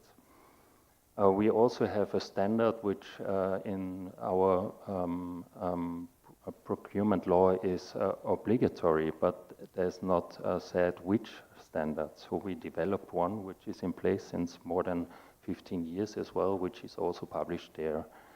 This is in accordance with all 9 counties of Bundesländer in Austria. And we have advisory boards which are monitoring all these competitions and give feedback. So there's also an evaluation system of the quality of the architectural competitions, which is done by architects, of course, as they do a lot of work for free with a low chance to win in the end the project. We are in the opinion that we should also define the standards of the competitions. So these evaluations you will find there with a thumb going up for competitions you should take part, a thumb going down if you shouldn't. Then we also participate in European-wide projects which are promoting cross-border competitions, which is supported by EU money. So we can also make sure that the Commission will understand that competition is something we like, but it should not be about fee scales, but it should be about the quality of projects. There's also other things like DG Trade are asking for data which we can provide through the website because we have a very precise data collection in the back end of the competition. Thank you very much. Now's the time of Reto Gmur from Switzerland. Thank you, Buongiorno. If you ask me about the consequences of the procurement system and the regulations in Switzerland, I could say nothing. It would be easy, but of course, because we're not in the EU. But we also had a new law act on public procurement, which was entered in act about 5 years ago, and the goal was really to change the mindset, to have a quality procurement, to have the topics of Baukultur in it. We will hear about this tomorrow. And so this was the goal of the new law, but obviously it takes time to really put it in place. And it's, so we have 2 systems for public procurement, like usual. Either there is competitions or the quality-based criteria, or there are the normal tenders. And in Switzerland, we say if you have a big design scope, then you need to do a competition. And usually this is respected. So it's also more or less like in Austria that for new buildings we have competitions, or what we call study commissions, which is a dialogue thing, but also on quality. On normal tenders in architectural procurement, we have a rule that the fees shouldn't be more evaluated more than 20 to 25%. Also there, it's about quality. And then there is the Swiss Association of Architecture and Engineers who evaluates the rules of the different standards for public procurement, for design competitions, and we are just updating them now. I just read the newest final version of this competition rules this morning. That's why I missed the thing, because the deadline was today.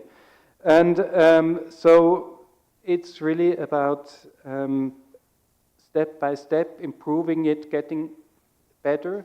And also I think the new regulations will have a higher impact on the responsibility of the jury of the competitions, that they're really responsible of the different topics, that they're responsible, that it's the right procedure, that we don't ask too much in a competition, which is also a very important thing. For the evaluation of the quality of tenders, we have two different systems. The SCA, which is the association, reviews about half of the competitions, and gives it a stamp, and then it's approved. And the competitions which are not evaluated by the association, there are market observers, which is a private association, who will evaluate every tender that goes to the market about planning, architecture and for engineers. And there is a traffic light system saying that if this tender is fair, then it gets a green light, an orange, or even a red light. And this is quite useful because usually the clients don't want to get it red, so they try to say, okay, at least it should be yellow-orange, but at least not red. And I think what is important also, I would like to talk 1 or 2 minutes about sustainable procurement.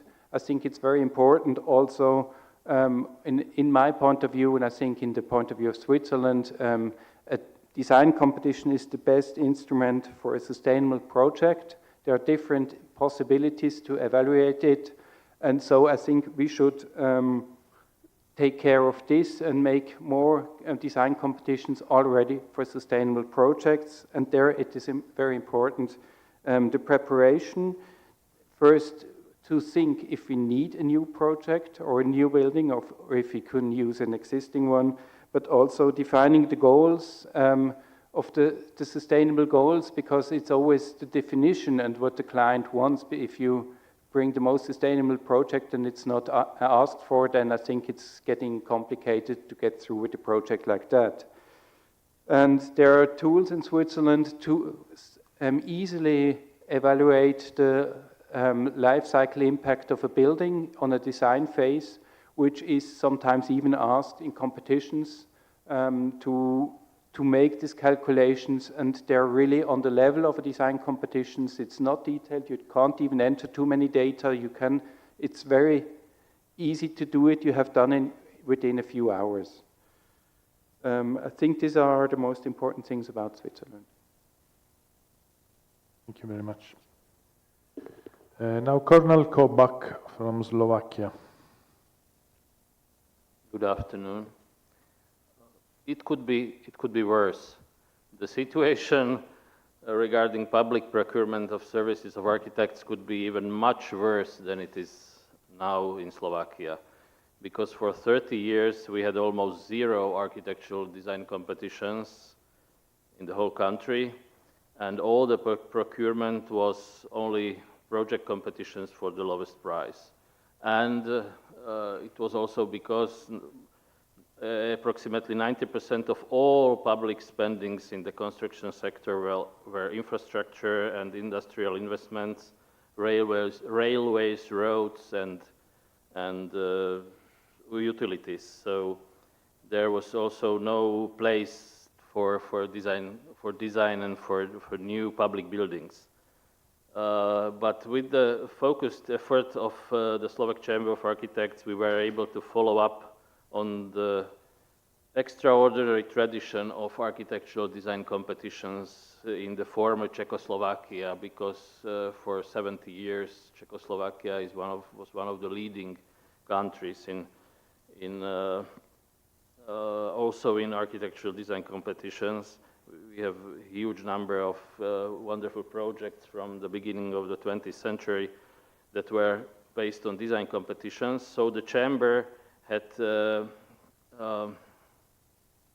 prepared its own competition rules based on the European directives, and the public clients are in fact willing to accept these rules and make design competitions according to the chamber rules. We have succeeded approximately in the last 5 years, we have succeeded to restart the quality-based procurement of services of architects. And to help to convince the public, we also worked out a system of so-called small competitions for really small projects under the mandatory threshold, with these small competitions attracting especially younger architects. And this had worked out very well. Also, really nice projects were realized through these small competitions. On the other end of the range, a few so-called competitive dialogues were also successfully carried out for bigger projects of public spaces, for example. So we tried this out, and this method turns out to be an excellent, but in fact a very demanding method of public procurement. It takes a lot of time to go through the whole process of these dialogues. Of course, our main focus is still on the open architectural design competitions. However, we are still failing to convince the political sphere for wider use of the method. So therefore, I am very glad that we can gain experience on public procurement on this conference. Thank you. Thank you very much. The last speech of this section is Anda Kursika from Latvia. Hello, everybody. I will tell shortly about the experience in our country. Is not good. This is the reason I'm here. And the system overall is characterized as having rigid regulatory framework and over strict regulations compared by the directive. And the most used procedure is open competition, but the framework of open competition is used even for smaller procurements when in fact is not needed as is told by directive. So more strict rules are used. Inefficiency in centralization, there are very many very small procurements which are done by people with insufficient competence, and around 30% of procurements are stopped or cancelled without results because of low quality and complaints. Yes, and also the role of procurement specialists are undervalued. They have low compensation, low knowledge. They don't get enough training and support. And what can I say from our association, Latvian Architect Association? We started to deal with this problem 2 years ago. We get a little bit of extra financing to make surveys, interviews. We are monitoring the statistics of procurement every year. This year we launched consultations for individual procurement organizers. Is not is not most efficient method in the universe, but we get very much of very good feedback from people participating in these consultations. So we will use this feedback to consult and to talk to politicians. And before I tell about ADC, I must also tell that the use of directive in our country brought us to very specific and unexpected results comparing to other countries, because the statistics of participants for last 10 years shows that majority by number of bids is won by lower price broker type entrepreneurs who are not, companies are not owned by architects, and they employ random and low qualified architects and engineers. And there's a big effort for even for customer who wants to have a good result and qualified staff. There is a lot of effort to get a real architect to do the work. And but the situation for architectural competitions is much more better. We have good guidelines also developed by our association. They are respected, let's not by 100%, but in most cases, luckily. Our association helps to organize.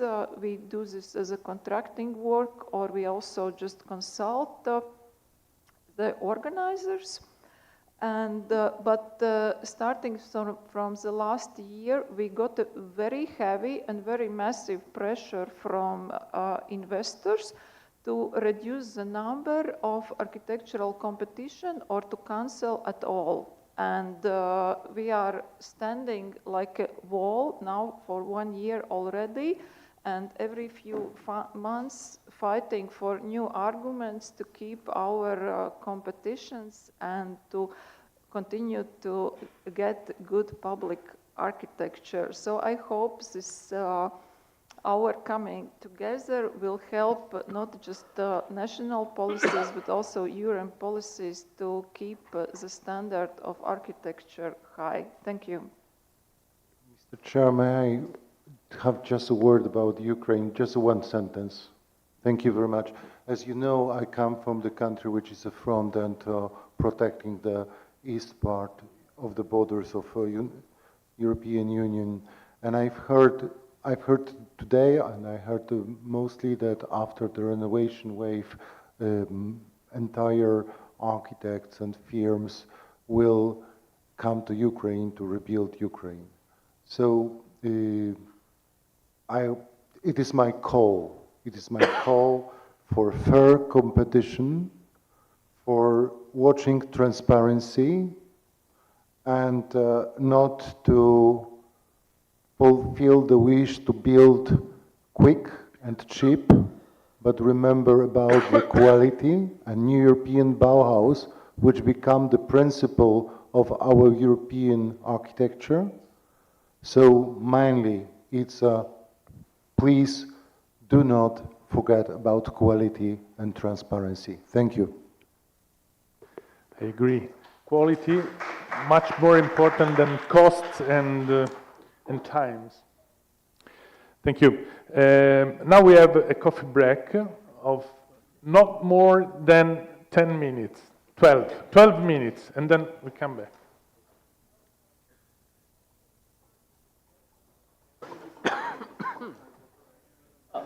What the?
Please come to the table.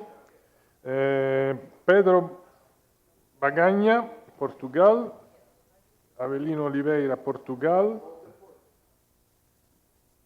Axel Muttert, Germany, is here. Juan Antonio Ortiz Orrueta, Spain. André Pizzuto, Malta. E Dimitris Kinomilakis, Greece.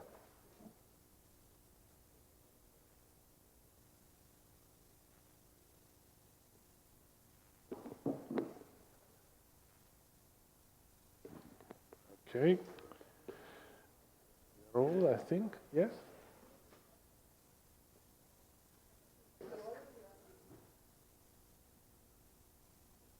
So we start with Pedro Bagagna from Portugal. Yeah. Always 5 minutes, please. Thank you. Thank you. Well, first of all, I should start by saying that I am an architect, but I'm here because I'm a city councillor for the city of Porto. That means that I'm in the procurement process. I'm the buyer, and that's the quality that I'm here for. The way I see the procurement code we have in Portugal, two of the main objectives of that code, of that law, is to control expenditure, public expenditure, and to promote competition. And in that sense, the code is successful because it managed to control expenditure by the public sector, namely the local governments and the central government, and it promotes more architects having work in a public tenders and public procurements. But the law and the audit court we have in Portugal usually tend to promote or to value single factor competitions, namely price competitions. And that is a problem because that is leading to very low fees in terms of the architect profession in Portugal, namely when we're talking about public works. It leads to high court disputes, and therefore the administration has a defensive posture because it's easier to promote tenders with single factor and the price being the only factor. And it's not good. It's not easy to innovate in terms of construction, for instance, with the current law. The administration has a defensive posture regarding this kind of tenders. The qualification of the administrations it varies widely from, for instance, small cities to large municipalities or even the government, and that leads or that tends to promote tenders that people try to escape court and disputes in order to abbreviate the time of the building, because there's another perception that it takes a lot of time to build anything with the current code in Portugal. That has to do with bad faith litigation. We have a lot of that, not in architectural tenders, but specifically in construction tenders, that tend to suspend the processes of building public works. So that is a problem that is perceived by the administration and politicians as being a very bad consequence of the current code. It takes too long for the audit court to decide anything. So that's another problem. And the problem is that whenever a tender ends up in courts, the decision is suspended, and it takes a long time to have a decision by the tribunals. And finally, in the current situation where we find that it is paramount to promote innovation in terms of construction and building, because of namely the housing crisis that we are undergoing, we need to very fast, in a very fast manner, to produce a lot of houses, new houses. That tends for the administration to be a bit slack in the propositions they put forward. And it is difficult to promote innovation in construction if you don't go to design and build tenders. Those kind of tenders are not pursued. So all in all, there are some positive aspects of the current law and the current code, but without an official standard for instance, architectural fees, what we are seeing is that the architectural market is being shrunk, and not necessarily the end result is qualified projects. So that is a huge problem that we are facing in Portugal, specifically in this time and day where you have the European funds that you have to spend them, you have to invest until 2026. That means that we have special regulations, special laws because of this circumstance. This demonstrates that the law should be changed, because whenever you have a lot of exceptions to the general rule, that means that the general rule, in my view, needs to be reviewed and updated. Thank you very much. It's interesting, the point of view of the buyer of architectural services. Now, Avellino Oliveira, I think you have a presentation. Yes, I have a presentation. I think they can... Okay, so, well, first of all, just a greeting to all the Consiglio Nazionale de Architetti Italiano, and for the invitation, of course. In the order of the architects in Portugal, we dedicate ourselves to in the last months, to make a study. So how are the fees in public procurement? And so we study, namely, all the competitions that were realized that were made in Portugal between July of 2023 from 2024. Okay, see if I can go like so. I go very quickly. This is the documents, the public documents of regulation since the 40s of last century. So we have some rules for calculations in 1994. Then in 1972, we have instruction for calculation fees for public procurement. But that ended with, of course, the European directive in 2008. They take all the regulation. And so we stay without regulation until now. In 2023, there was a new sort of transposition with a contract code for an ordinance which defines the typology of projects with no reference to any regulation as a tool. And in 2023, they added the BIM, all the BIM regulation to this public procurement. So we are still with no regulation or measure for reference balance of the process of calculation of fees for public or private work projects.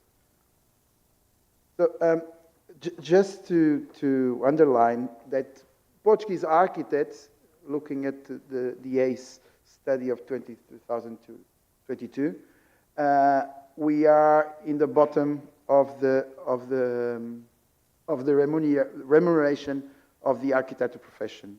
So the earnings of Portugal are below the average. The earnings of Portuguese architects are below the average of European architects. So we see the maximum, I'm sorry, Axel, is Germany, of course, in the top, and we see the average in yellow, and we see Portugal is below the average. So we have to study about 469 public tenders.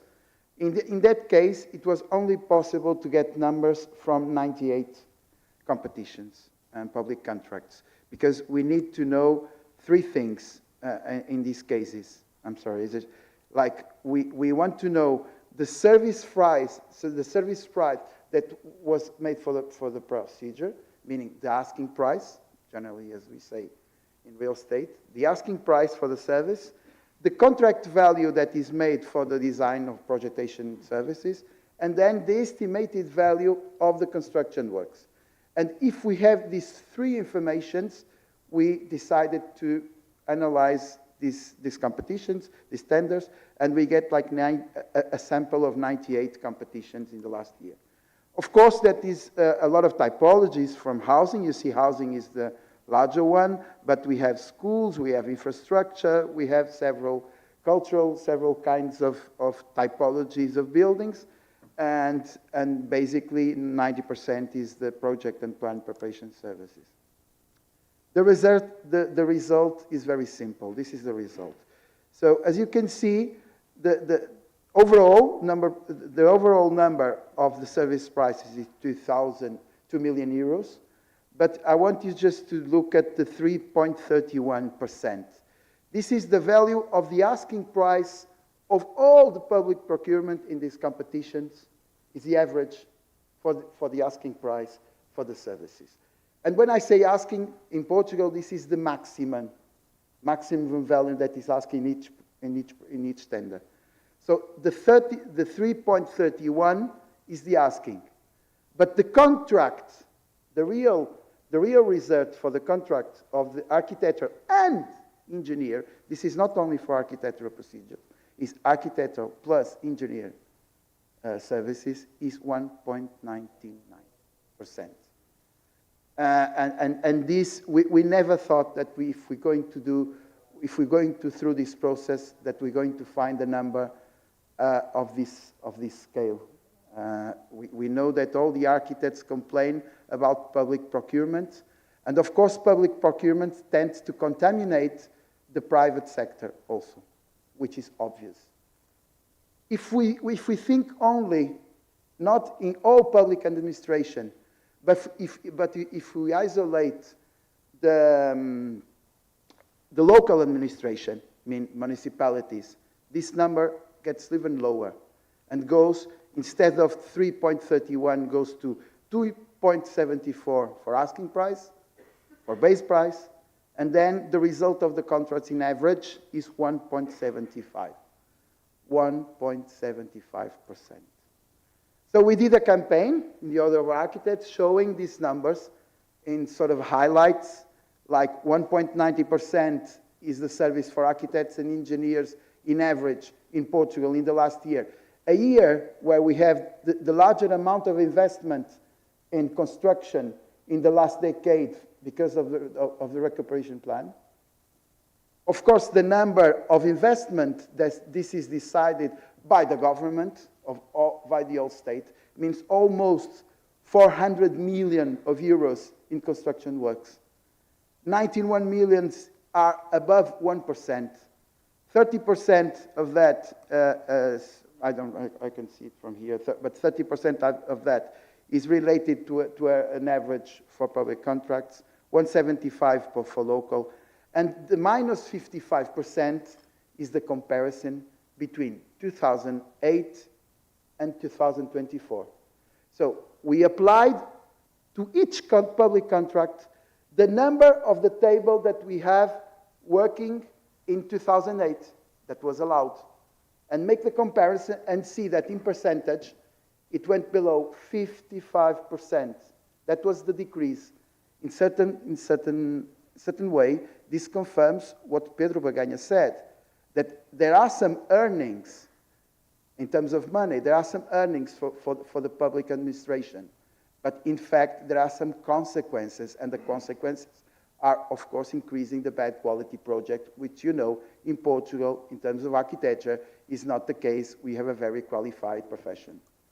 So this is the comparison in terms of the before, when we have tables before 2008, and you see by scale or by slices of parts from 1 million, 2 million, and above. And in fact, we decide also to make this comparison, trying to apply this with other countries in Europe. The first of all, of course, is Germany. And we tried to make the exercise of taking the German law. And with the German law, you know, that is the OA, I call it OIA. It's the honorary for architects and, well, whatever. My German is not that good. And we make it, and we arrive to a comparison of 1.99 to 9.90%. We also did that with the Spanish, which is not easy. Please, Juan Antonio. I'm in the last one. Okay. Okay. Thank you. This is the comparison with Spain. And in Spain, there is Sociedad Mercantil, which is a company that also has a table, is not applied for everything, and the comparison goes from 1.90% to 4.24%, which is low in Spain also, but it shows the difference. So this is the kind of things that we are promoting in terms of implementation, the restaurant framework, implementation of measures, an absolute ban on public contracts based only in value, of course, only price value, as a single factor. And we have also problems with insurance and also of other elements of regulation. And I finish with this. What should we do as an architect in Portugal? What should the order of architects should do? We are thinking about taking some legal action because we're thinking that this is creating problems not only to the architects, to the public interest, and to the people. And of course, we are thinking how to get the European support for that. Thank you. Thank you very much. Thank you very much, Avellino. Now Axel Muterst from Germany. Yes, hello, I try. First of all, I'm very much honored to be here. I try to give you a little short insight in the German procedures. So there's a lot of rules and restrictions, and Germany is very precise with that, as you might know or maybe expect. So from my point of view, I will try to give you a little explanation.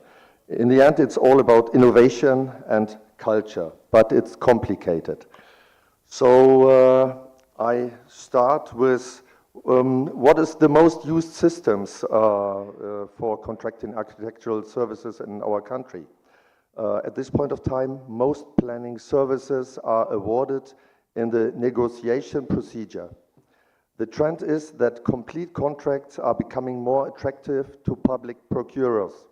General planners contracts for all planning services and increasingly also total takeover agreements, in which architects work as subcontractors of the construction companies.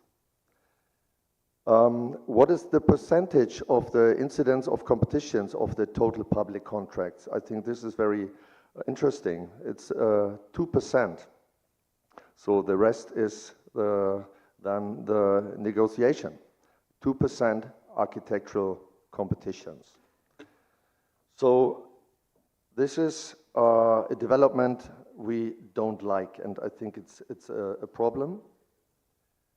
But however, it should be noted that the number of public contracts tendered across Europe has increased significantly overall. So how is the professional fees defined? I think this was a question we heard in this afternoon. Germany still has a legally valid fee structure. However, due to a ruling by the European Court of Justice, the minimum and maximum rates are no longer legally binding. This means that the fee structure is now de facto only a recommendation. If you ask about the major critical issues in our country in terms of signing public works, due to a change in the procurement regulations, the fees for the various planning services must be added together to determine the threshold value. In conjunction with the fee regulations, the threshold value can be still determined mathematically, correctly, and thus justifiably. As a result, since last year, practically all relevant public contracts with construction costs over 1 million euros have to be tendered across Europe. A practice that leads to enormous bureaucratic effort for all those involved. According to our observations, this does not exist in other EU countries. And the other thing which is a problem, access to public contracts is now almost impossible for small, medium-sized and young offices, as appropriate references must be provided, often within a very short period of time. Access via the previous sub-threshold awards is no is now also no longer possible. Market changes towards large, specialized offices that often work internationally are clearly visible. So, what kind of system in architectural services and public procurement in Germany? We have the negotiation procedure. In the ideal case, with an upstream planning competition. Only PPP, we've heard about this today, procedures becomes a bit more common for public clients. Yes, why? Because they have to deal with a lot of problems. They are not experts.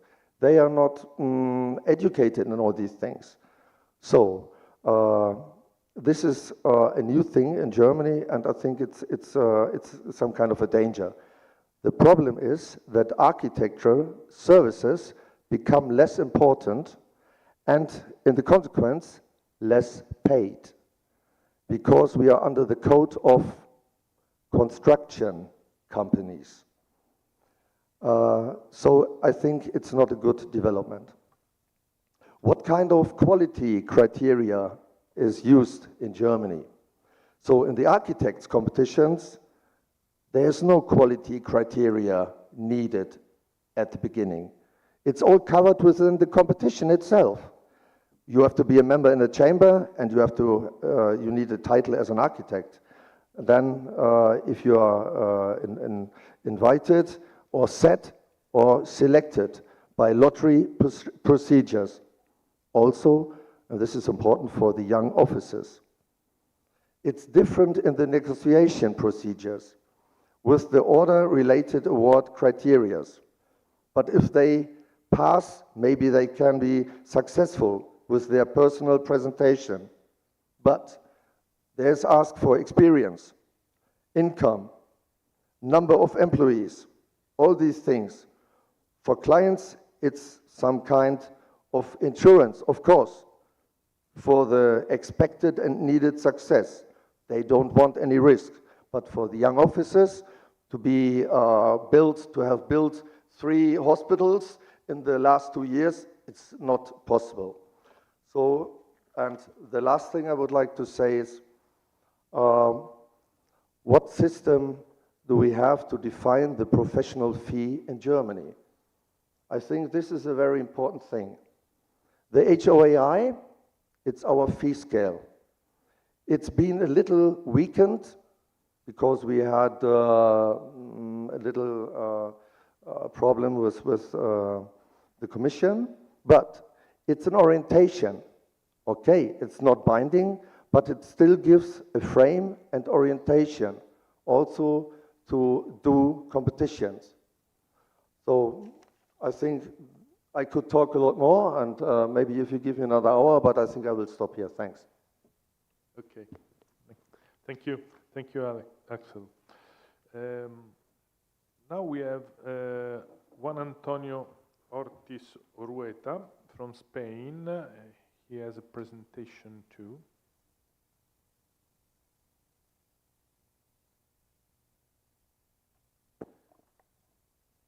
First of all, thank you very much for this invitation to the Consiglio. And I think after this Congress, we will think we're much better than I ever thought. But we have to go together to make better this problem of public procurement. I show you, while I'm talking, the situation in Spain. The procurement is regulated by this law, and there are 4 kinds of procediments. Usually, it's used the open procedure with intervention of money. Only when this procediment is used, this procedure is when less than 45% criteria are subject to a value judgment. If it's more, it needs an expert committee, and all administrations don't like this way. But we have a condition for the intellectual services in architecture, engineering, and consulting, because more than 50% of criteria has a condition of quality. Restricted procedure is for preselected candidates. We don't like this, but sometimes it's used for intellectual services. Negotiated procedure is usually this concept of construction and project simultaneous. And we don't like this procediment, but it's at the moment by law reserved for these especially difficulty technical projects. But we're afraid that at the moment, with the problem of the housing in Spain, it will be used more than until the moment. We're trying that this will not be the procediment most usual. And the simplified procedure with a value below 6,000. But we are involved with every administration to impulse the project competition with jury. This project competition or in one phase or in two phases, but we think this is a better way to make a quality architecture. It's very important to have got architects in the administration. I like that Pedro is in Porto, and we were lucky because the General Secretary in Architecture, Iñaki Carnicero, is an architect, and we had a new law in 2022 that is the law of architecture quality. And this is important because I think I have this slide. It's not, this law cannot modify the law of the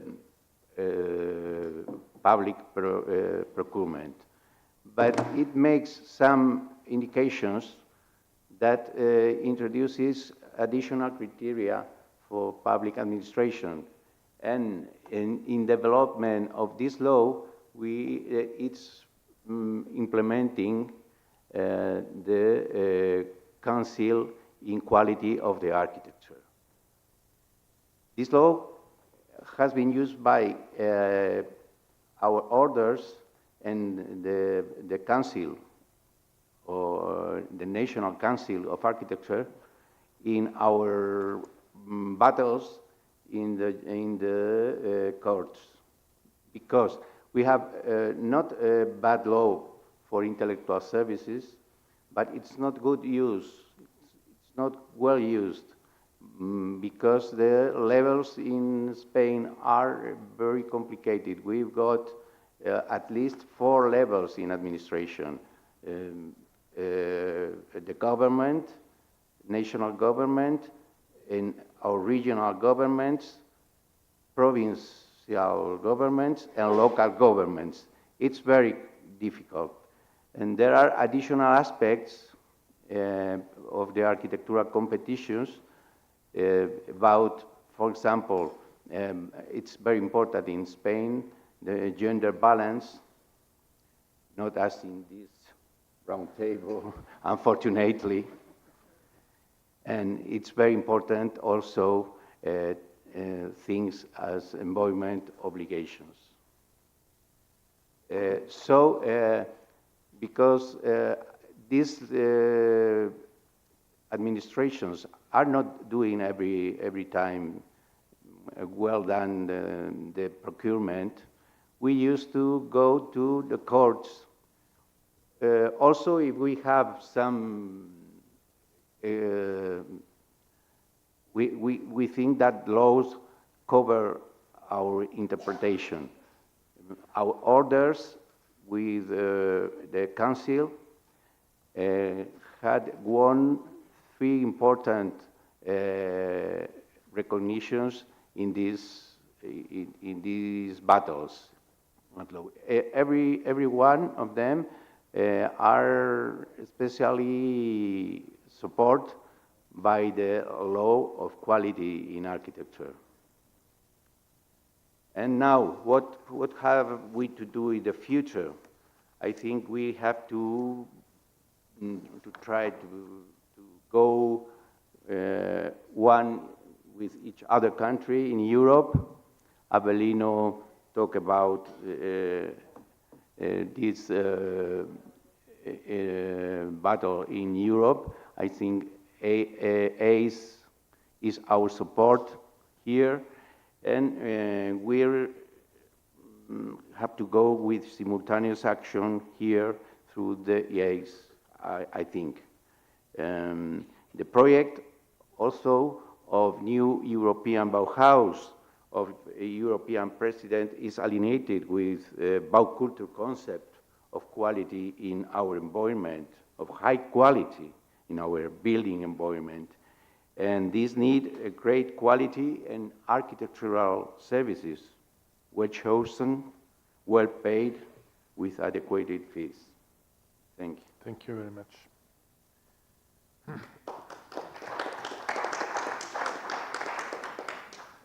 Andrea Pizzuto from Malta. Oh, yeah. Good afternoon. So I'd like to start off with a bit of context. So as many of you know, Malta is a very small country. It has the 7th highest population density in the world, and therefore it has its own particular issues with the built environment and with quality in general.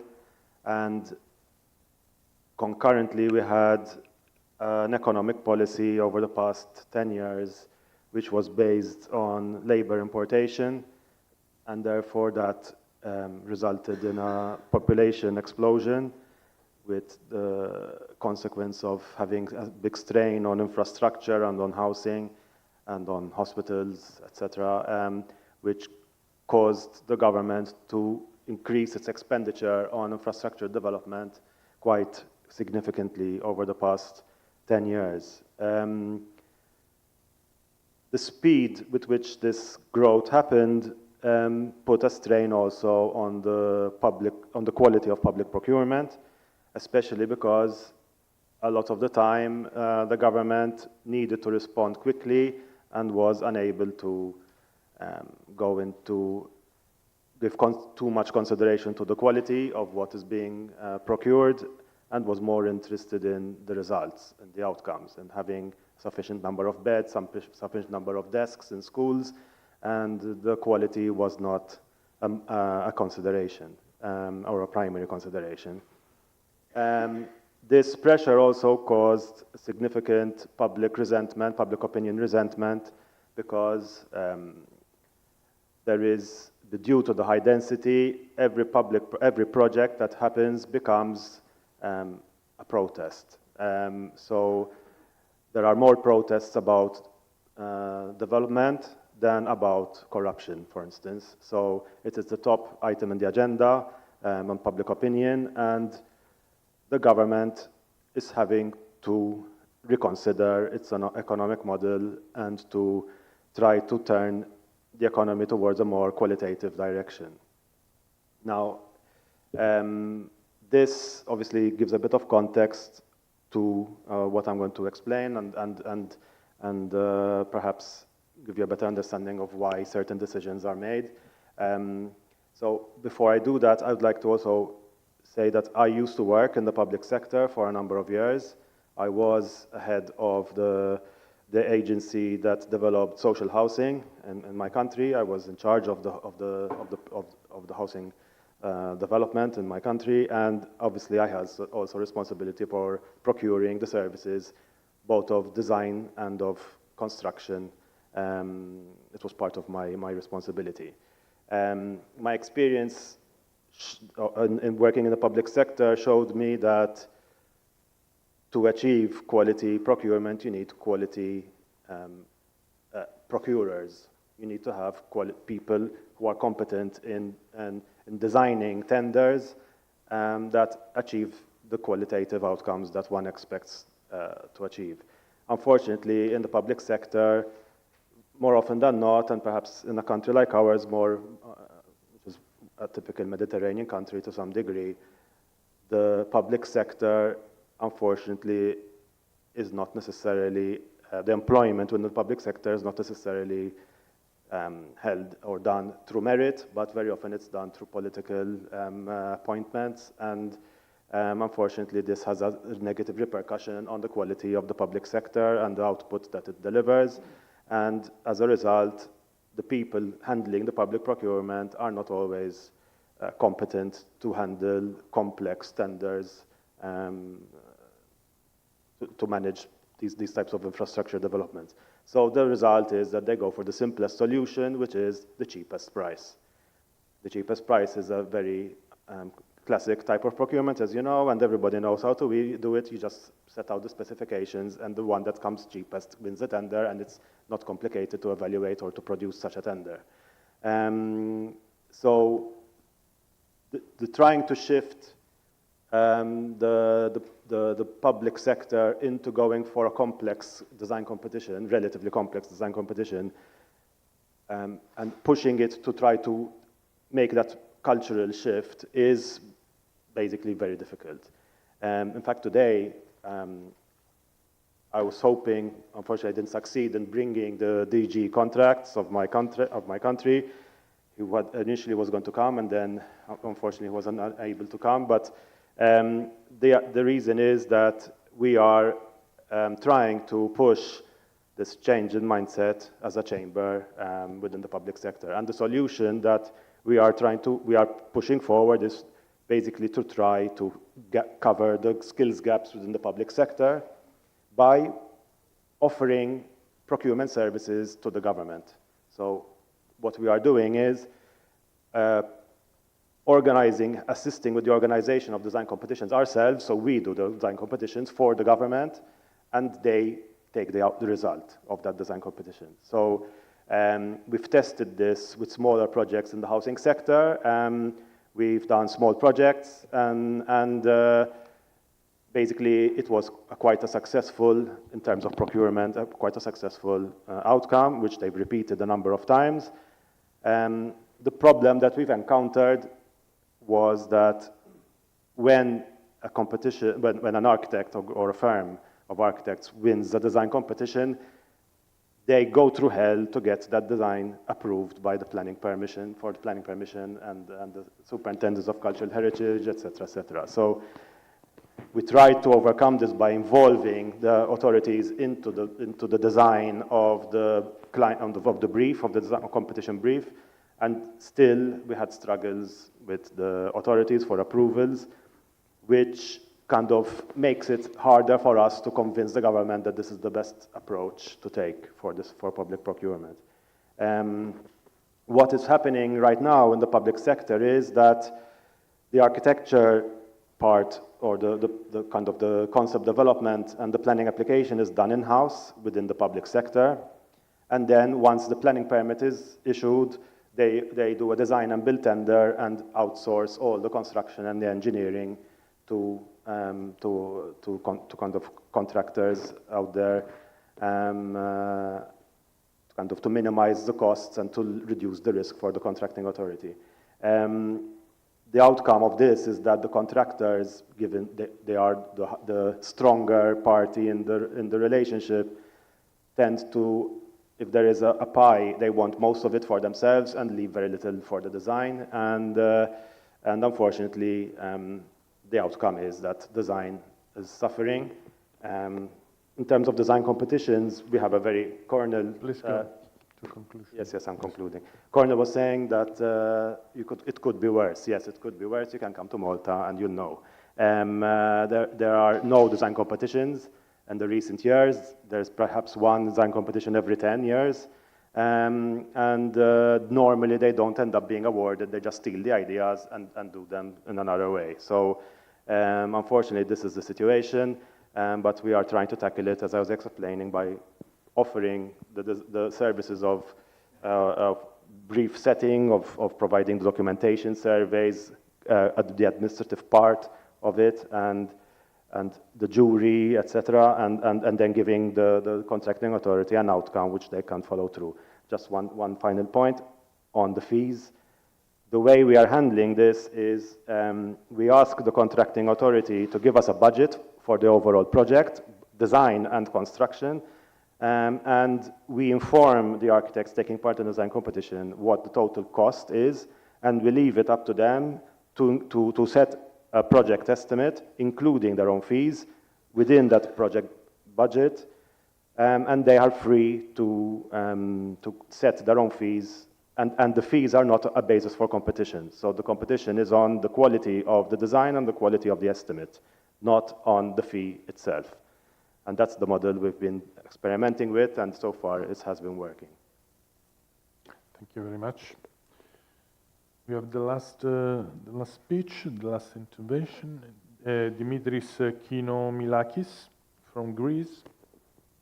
You have a presentation too, yeah?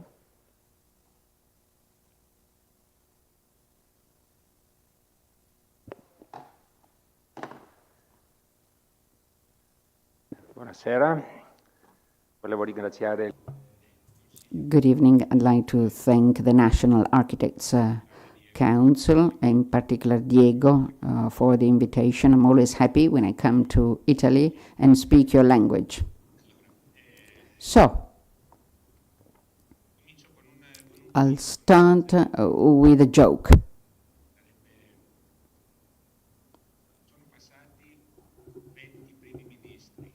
The 20 prime ministers have passed. 36 years have passed. What public work was inaugurated some days ago in Greece? I'll answer right away. The Salonico Metro. It's a competition that... No, it's a public work that unfortunately lasted 36 years for a 9,600 meters line, 9.6 kilometers. Not every work is like this in Greece, but this is a fact. And recently we used this as a joke. So, starting from the words of a previous speaker who talked about the construction of schools, I have isolated the term time, the time required for these works. And indeed, this is very important and decisive when we talk about public works. I will try and be as short as possible because we're all tired.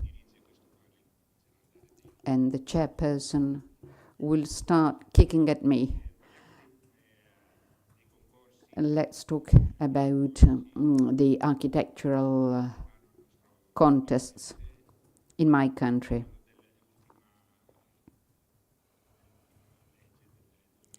I'll refer to the latest Act of Law of 2024. There are 4 types of contests: about ideas,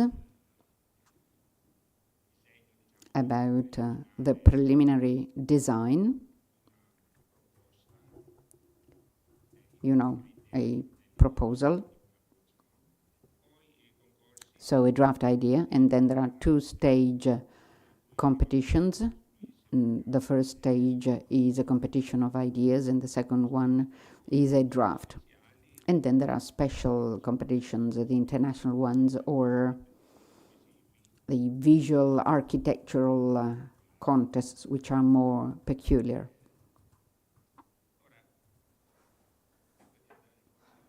Now I'll try and move forward. We have in Greece public contests. No, we don't. I'll go straight to these numbers. In the official website of Greek architects, the architectural contests are published. And in 2022, 4 were published, 9 in 2023, of which 7 for the 4th metro line of Athens. And up until today, from the beginning of 2022, only 2. This means that architectural competitions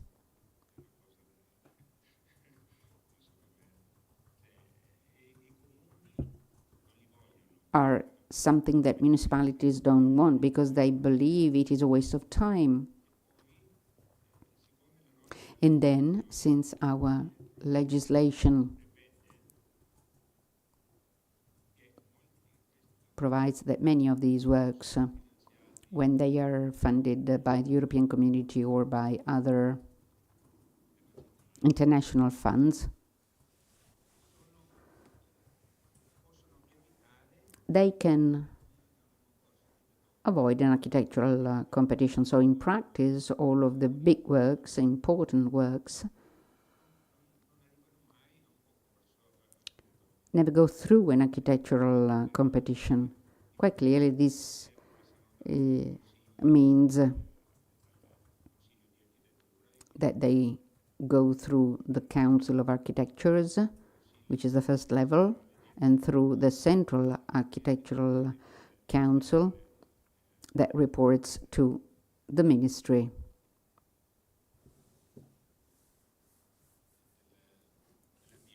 of the Environment and Energy, where there's a commission that confirms that the project may not move forward with an architecture competition, because otherwise all of the public works should go through this procedure, i.e. the architectural competition.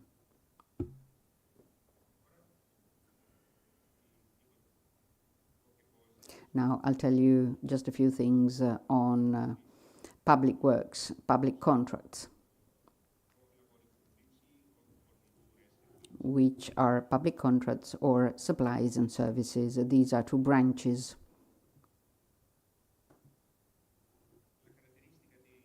The selection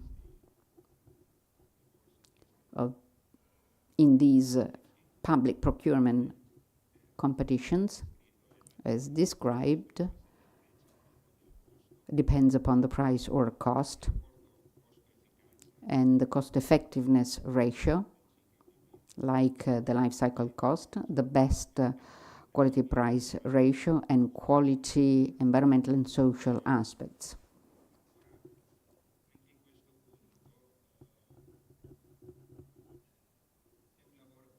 So, if a public work wants to be steered towards a party, that's very easy, because amongst the requirements, all you have to do is set some peculiar criteria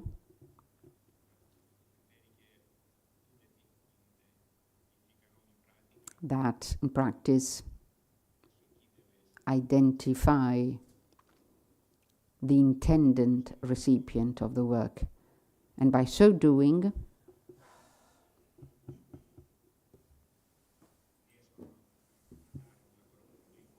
you can award a public contract to the party you want, you prefer.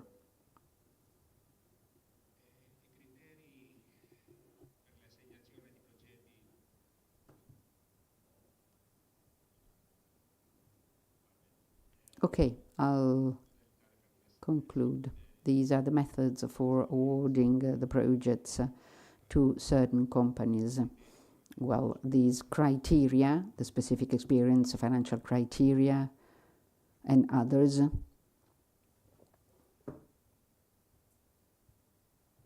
are the ones that have been set.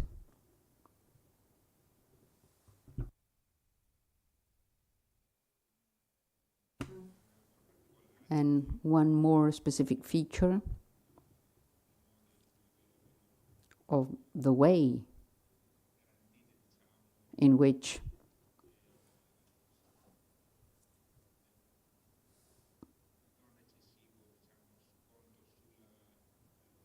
a not excessive discount is granted on the proposed fee is that no individual discount rate is lower than 0.10 or higher than 0.90. By so doing, they try and avoid an excessive discount so as to guarantee a fair offer. In 2023, in total, we had 252,000 contracts and 184,000 were with direct award.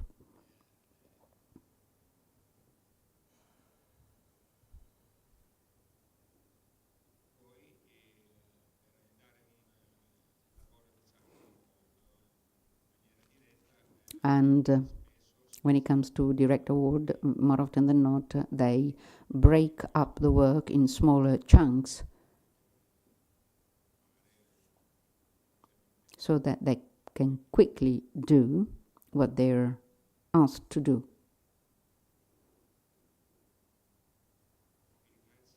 Thank you for your attention and thanks for having me.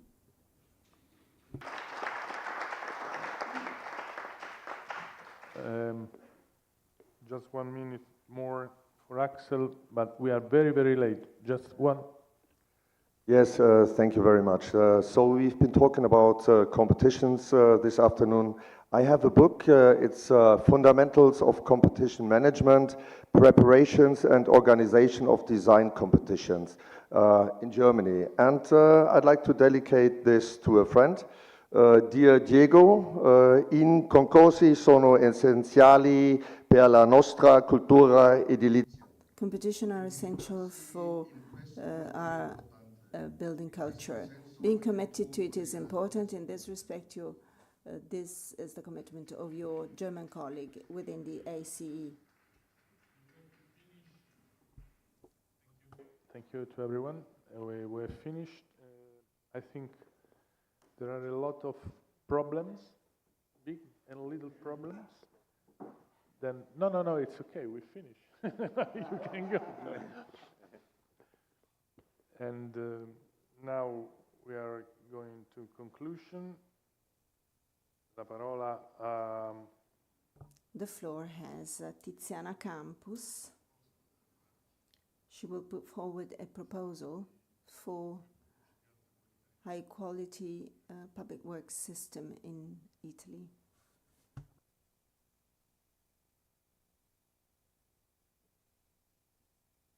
Ringrazio I colleghi che si sono... I'd like to thank all the colleagues who have taken the floor before me for providing an outstanding European vision of the situation of competition amongst professional public works, the amount of competitions being produced in the different European countries. I was particularly struck by the method and diversification among the different countries. Now, going back to Italy, let me give you an overview of the situation in general, providing you some information. The National Council has got 159,000 people enrolled to it, self-employed, private or public sector employees. And my colleague Zoppi told me before that maybe Germany comes very close to us with 110,000. So we are a quite high number of people. We have a quite high number of people in the National Council, which is a stakeholder of the Italian central administration. that is consulted when making the regulatory system in this sector evolve. We are asked to provide an opinion, as many other entities are. Very often they ask for our suggestions and advice, but of course we make proposals that should cater for our needs. We have an on-site observatory, and Mr. Bellicini gave you an outlook about it. It's the Natural Observatory for Engineering and Architecture Services. The on-site platform is there to consider, check, and provide a general overview of all the competitions, as well as of any critical point within the public procurement system. They are we are informed about them by single professionals or by the territorial bodies. The National Council within this platform reconcile or puts in contact the awarding station with the contractors. The platform has been reformulated, and if the station, the procurement office or the contracting authority does not comply with all the requirements, we have to intervene to inform about any critical issue. If there's no such communication between the parties, the anomalies is ANAC or the surveillance authorities are informed about it. During my first intervention, during my first presentation, I mentioned the planning courses due to the quality and centrality of the project. Vi vorrei dire che negli ultimi anni noi abbiamo avuto In recent years, we have had an escalation of the competitions. Their number has increased in the course of time in the years 22, 23, 24, with a considerable number of competitions, 150 last year, plus Futura competition concerning innovative schools that have been announced by the Ministry of Education.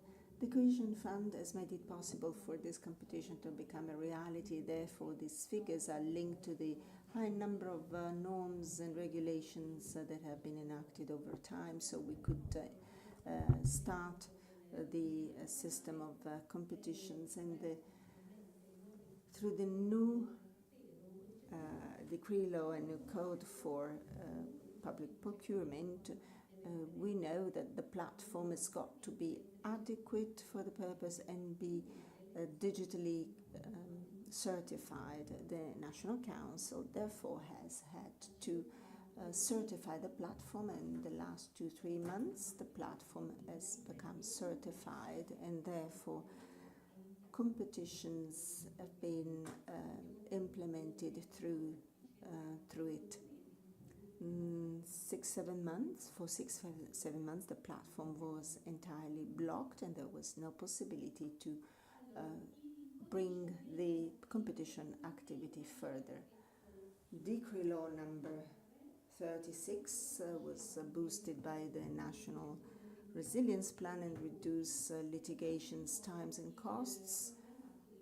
It came into force in March 2023. What are the innovations?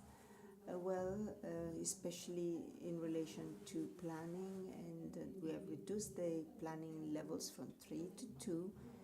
We used to have 3 levels: the preliminary project, the executive project, and the final executive project. With the new code, we have put together the first 2 levels. This becomes the feasibility, technical, economic feasibility study, and then the executive project.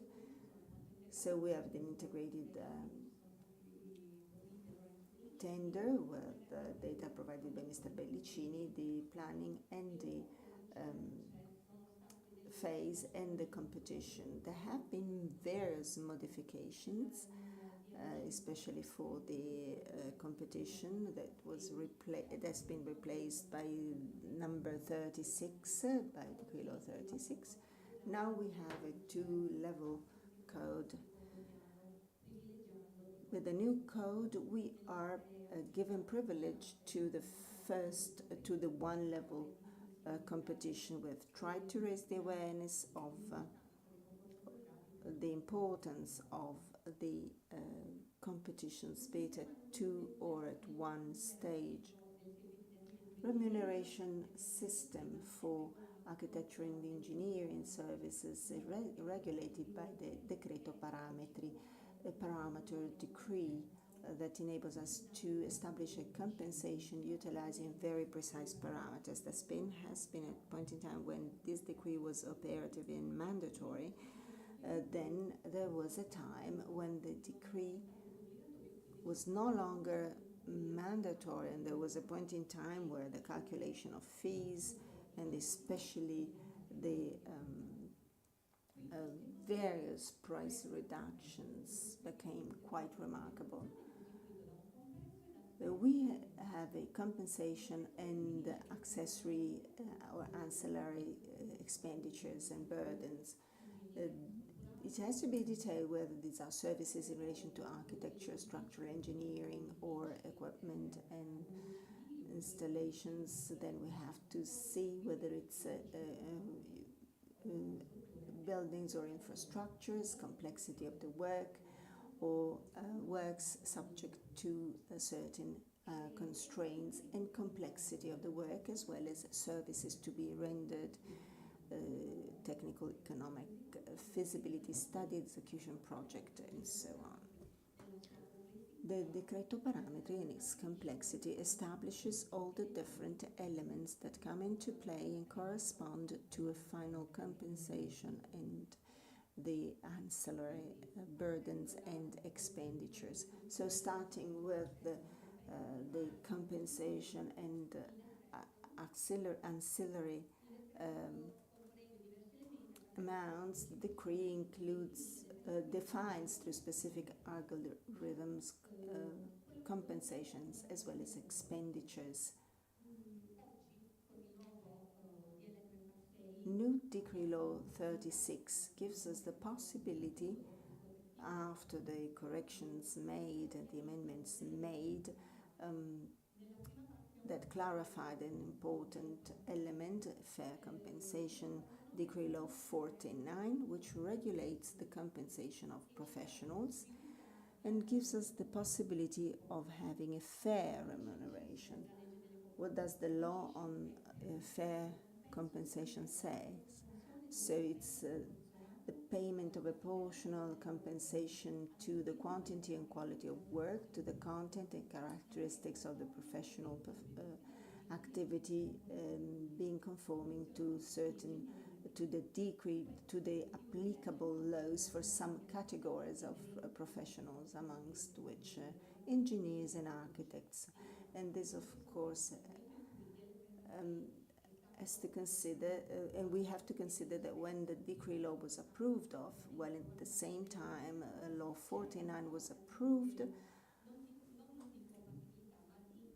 there was a sort of lack of clarity in the application of a fair compensation. The correction measure has now caused a correction of this misalignment, establishing what the fair compensation is, what the expenditures are, and where the price rebate could be applied is 65% for compensation and the rest for the general expenditures. I do not want to bother you as time is almost up, but it is important. I would have liked to talk about below the threshold and above the threshold assignments, but there will be time in the future to do so. It is important, in conclusion, that we try and fine-tune the quality, the element of the quality of the project, which in the absence of a competition depends on the documentation to be submitted in relation to knowledge, technical sensitivity, ability to reconcile environmental, architecture and economic aspects. If we do not use the competition, we can only consider methodological aspects, CVs, professional CVs, and other leading-edge services. I believe that the quality of services in the public sphere can be therefore very much improved by utilizing these concepts. Invece dovremmo avere in collegamento Now we should have the president of the High Council for Public Works. He should be connected from a remote location. Can you see me? Hi, good evening. Good evening. Let me adjust the volume. I can see and hear you. What about you? We can see and hear you. We've been talking a lot about design. We've been talking about your push to change some important elements with respect to design, and in particular with respect to technical economic feasibility project. This has been revised. Can you highlight the elements that you believe are the most important ones? Good evening to all of you, and thanks for having me.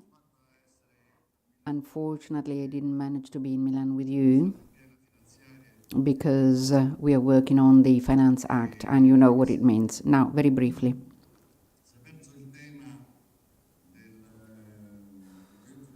With respect to the technical and economic feasibility, we are considering this project.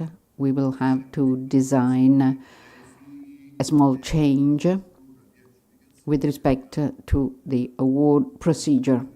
We would like to add an addendum that somehow better clarifies the dimensional and quantitative aspects for the estimate of the project.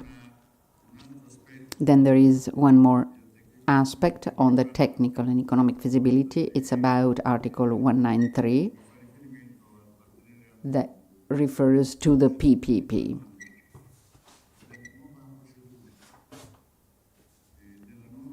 There is a debate on the new procedure, and we've had to focus on the preemption right that has remained in place with some changes as a result of the request to guarantee a minimum competition. And this has come from the European Commission. That said, like Tiziana Campos said a moment ago, with respect to the fair remuneration, as you know, President Drusic took part in this hot and constructive debate, and we have combined the free market and the protection quality of the service. I think we've done that in a balanced and sustainable manner. Referring to 193, we have decreased the FTE in the initial procedures to allow the proponents to contribute with their innovative ideas on project finance without having to spend a lot in financial and organizational terms. We have reviewed the FTE, and there is an extra addendum. We believe in the public-private partnership, and with respect to urban regeneration, I invite the National Board, as soon as the change will be published, to sit together and meet to organize Congress on the Instruments of the Future for a city where the old zoning plans can no longer keep up with the planning of a city that is ever-changing. Today, in the center of Rome, we no longer have native inhabitants, but we have lots of bed and breakfasts that somehow also change the services and transport. And it would be very interesting to discuss this, because I've seen that in Milan and Paris as well. So we should understand what can be the best planning tools for a city that changes its identity, including with new technological tools. I'd like to thank the National Board for having me. Apologies for not having been able to join you in Milan, and I'll give the floor to Professor Arturo Cancrini, who often discusses with me.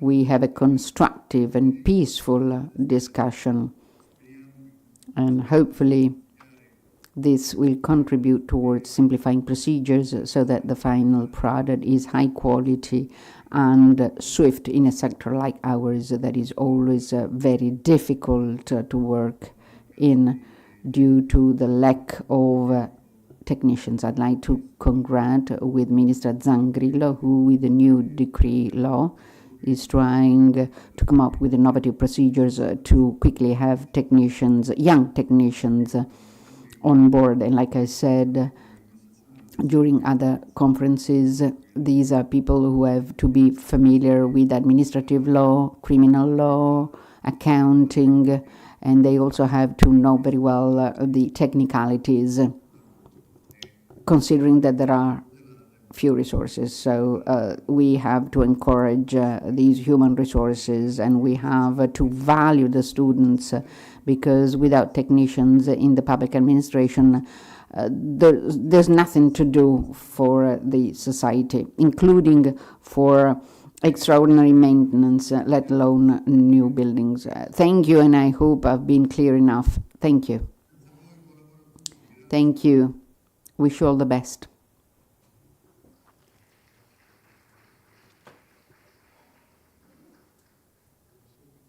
Professor Cancrini? 10 minutes. I would start with the change that has been made. I've heard very interesting things, and the experiences gained abroad tell us that certain things that we believe are absolutely peculiar also exist in the other countries and in the experiences of other countries. And this makes me happy, to be frank, because at times we are too concerned about what happens in our country, but then we see that also abroad there are similar criticalities with respect to community mechanisms that are fairly complex. So we are working hard, I believe, on the regulation. And for example, in 2023, we published a new code that, as a matter of fact, for the first time, did not transpose community directives. And as a matter of fact, we have raised the problem of modifying the code in 2016 without having available community directives. And today we said that probably not in 2025, but in 2026, we should modify from scratch this code that will last very, very little. But all in all, it was a positive experience, because this new code tells us that we have to focus on the principle of results. For the first time in our country, we are starting to think of something different from the mistrust and from staying 100% focused on technicalities. And then over the last 10 years, we've had the problem of the defensive bureaucracy. The concern of the technicians working for the public administration is that they may be pursued if they sign or take on a responsibility, and this was a major problem. We have moved from sanctions under the 2016 code to a code of doing. So the goal of the code is to have a balanced result and as quickly as possible. We have talked about the time frame, and the CRESME survey tells us many things, including the comments made by many operators, and they tell us very important things on the fact that the time frame becomes essential. In 1994, I was called to sit on the commission that had to prepare the regulation of the Merloni law, following after Tangentopoli, and back then we only had one problem. That is to say, to try and make a public work according to the timeline established and according to the budget. And that was back in 1994. We knew that no one had managed to do that. We now are in 2024, so 30 years out, and nothing has happened. I mean, in point of fact, the problem of the time frame and the problem of the additional costs during the implementation of public works has remained unchanged.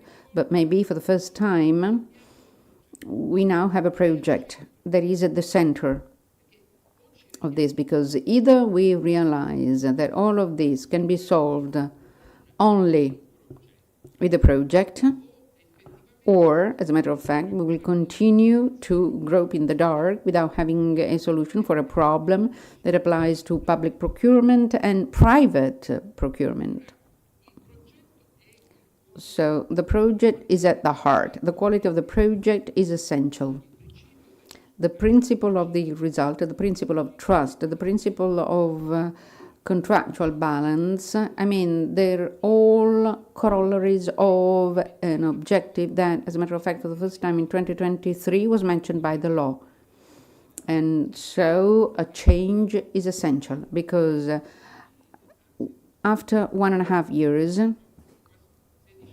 16 months of work on the new code, well, we now have realized that there was something wrong. And to me, the biggest thing was to ask professional architects and engineers to have a 3-year curricula. I mean, considering the COVID pandemic, this meant that no one could take part in a competitive bidding. So this would excluded almost all of the professionals. Now I believe that the change proposed has an impact on this, thanks to the activity proposed by the national boards, and we are trying to fix that issue, the issue of the fair compensation and the problem of design and the problem of the variance. 2 days ago, I took part in a meeting on variance, and I said, well, at last we are starting to understand what a variant is. But I remember that in our country, this is no longer the case, because people are afraid that someone must be held accountable. So we have to do without this tension in public procurement and public expenditure, because this means that people don't make decisions, and technicians have an essential role. And like the president of the High Council for Public Works, today, when we have a single person responsible for a project, that person has to be familiar with technicalities and law and economics.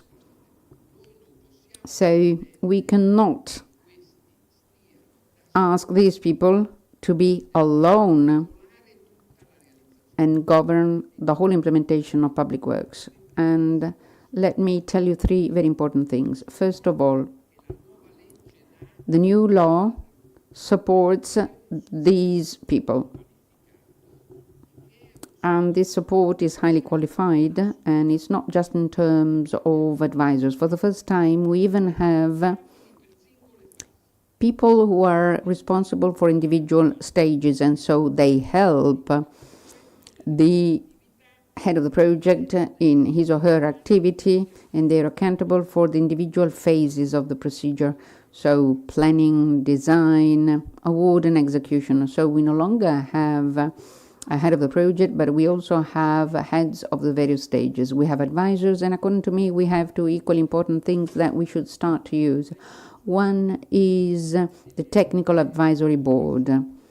In the works that are above the threshold, this is mandatory, and it includes a multidisciplinary team where technicians are essential, and they support the entire project of the implementation stage. And so these people help the work supervisor to make decisions on all that happens day after day in the construction site.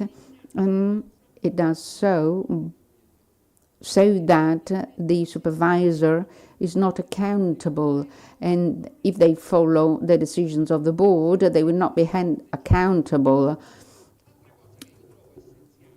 And the other thing that is essential for other types of work, and it's included in the proposed change, is the collaboration agreement. So for the first time, a contract is signed amongst all of the stakeholders, i.e. the technicians for public works, the administrative authorities that are somehow concerned or that can have an impact on that public work, and then all of the executive people, including subcontractors and sub-suppliers. So they all get together to make decisions on the work. Quite obviously, this cannot be done on all levels, but most especially for large works. This means putting together around a table all of those who are the stakeholders.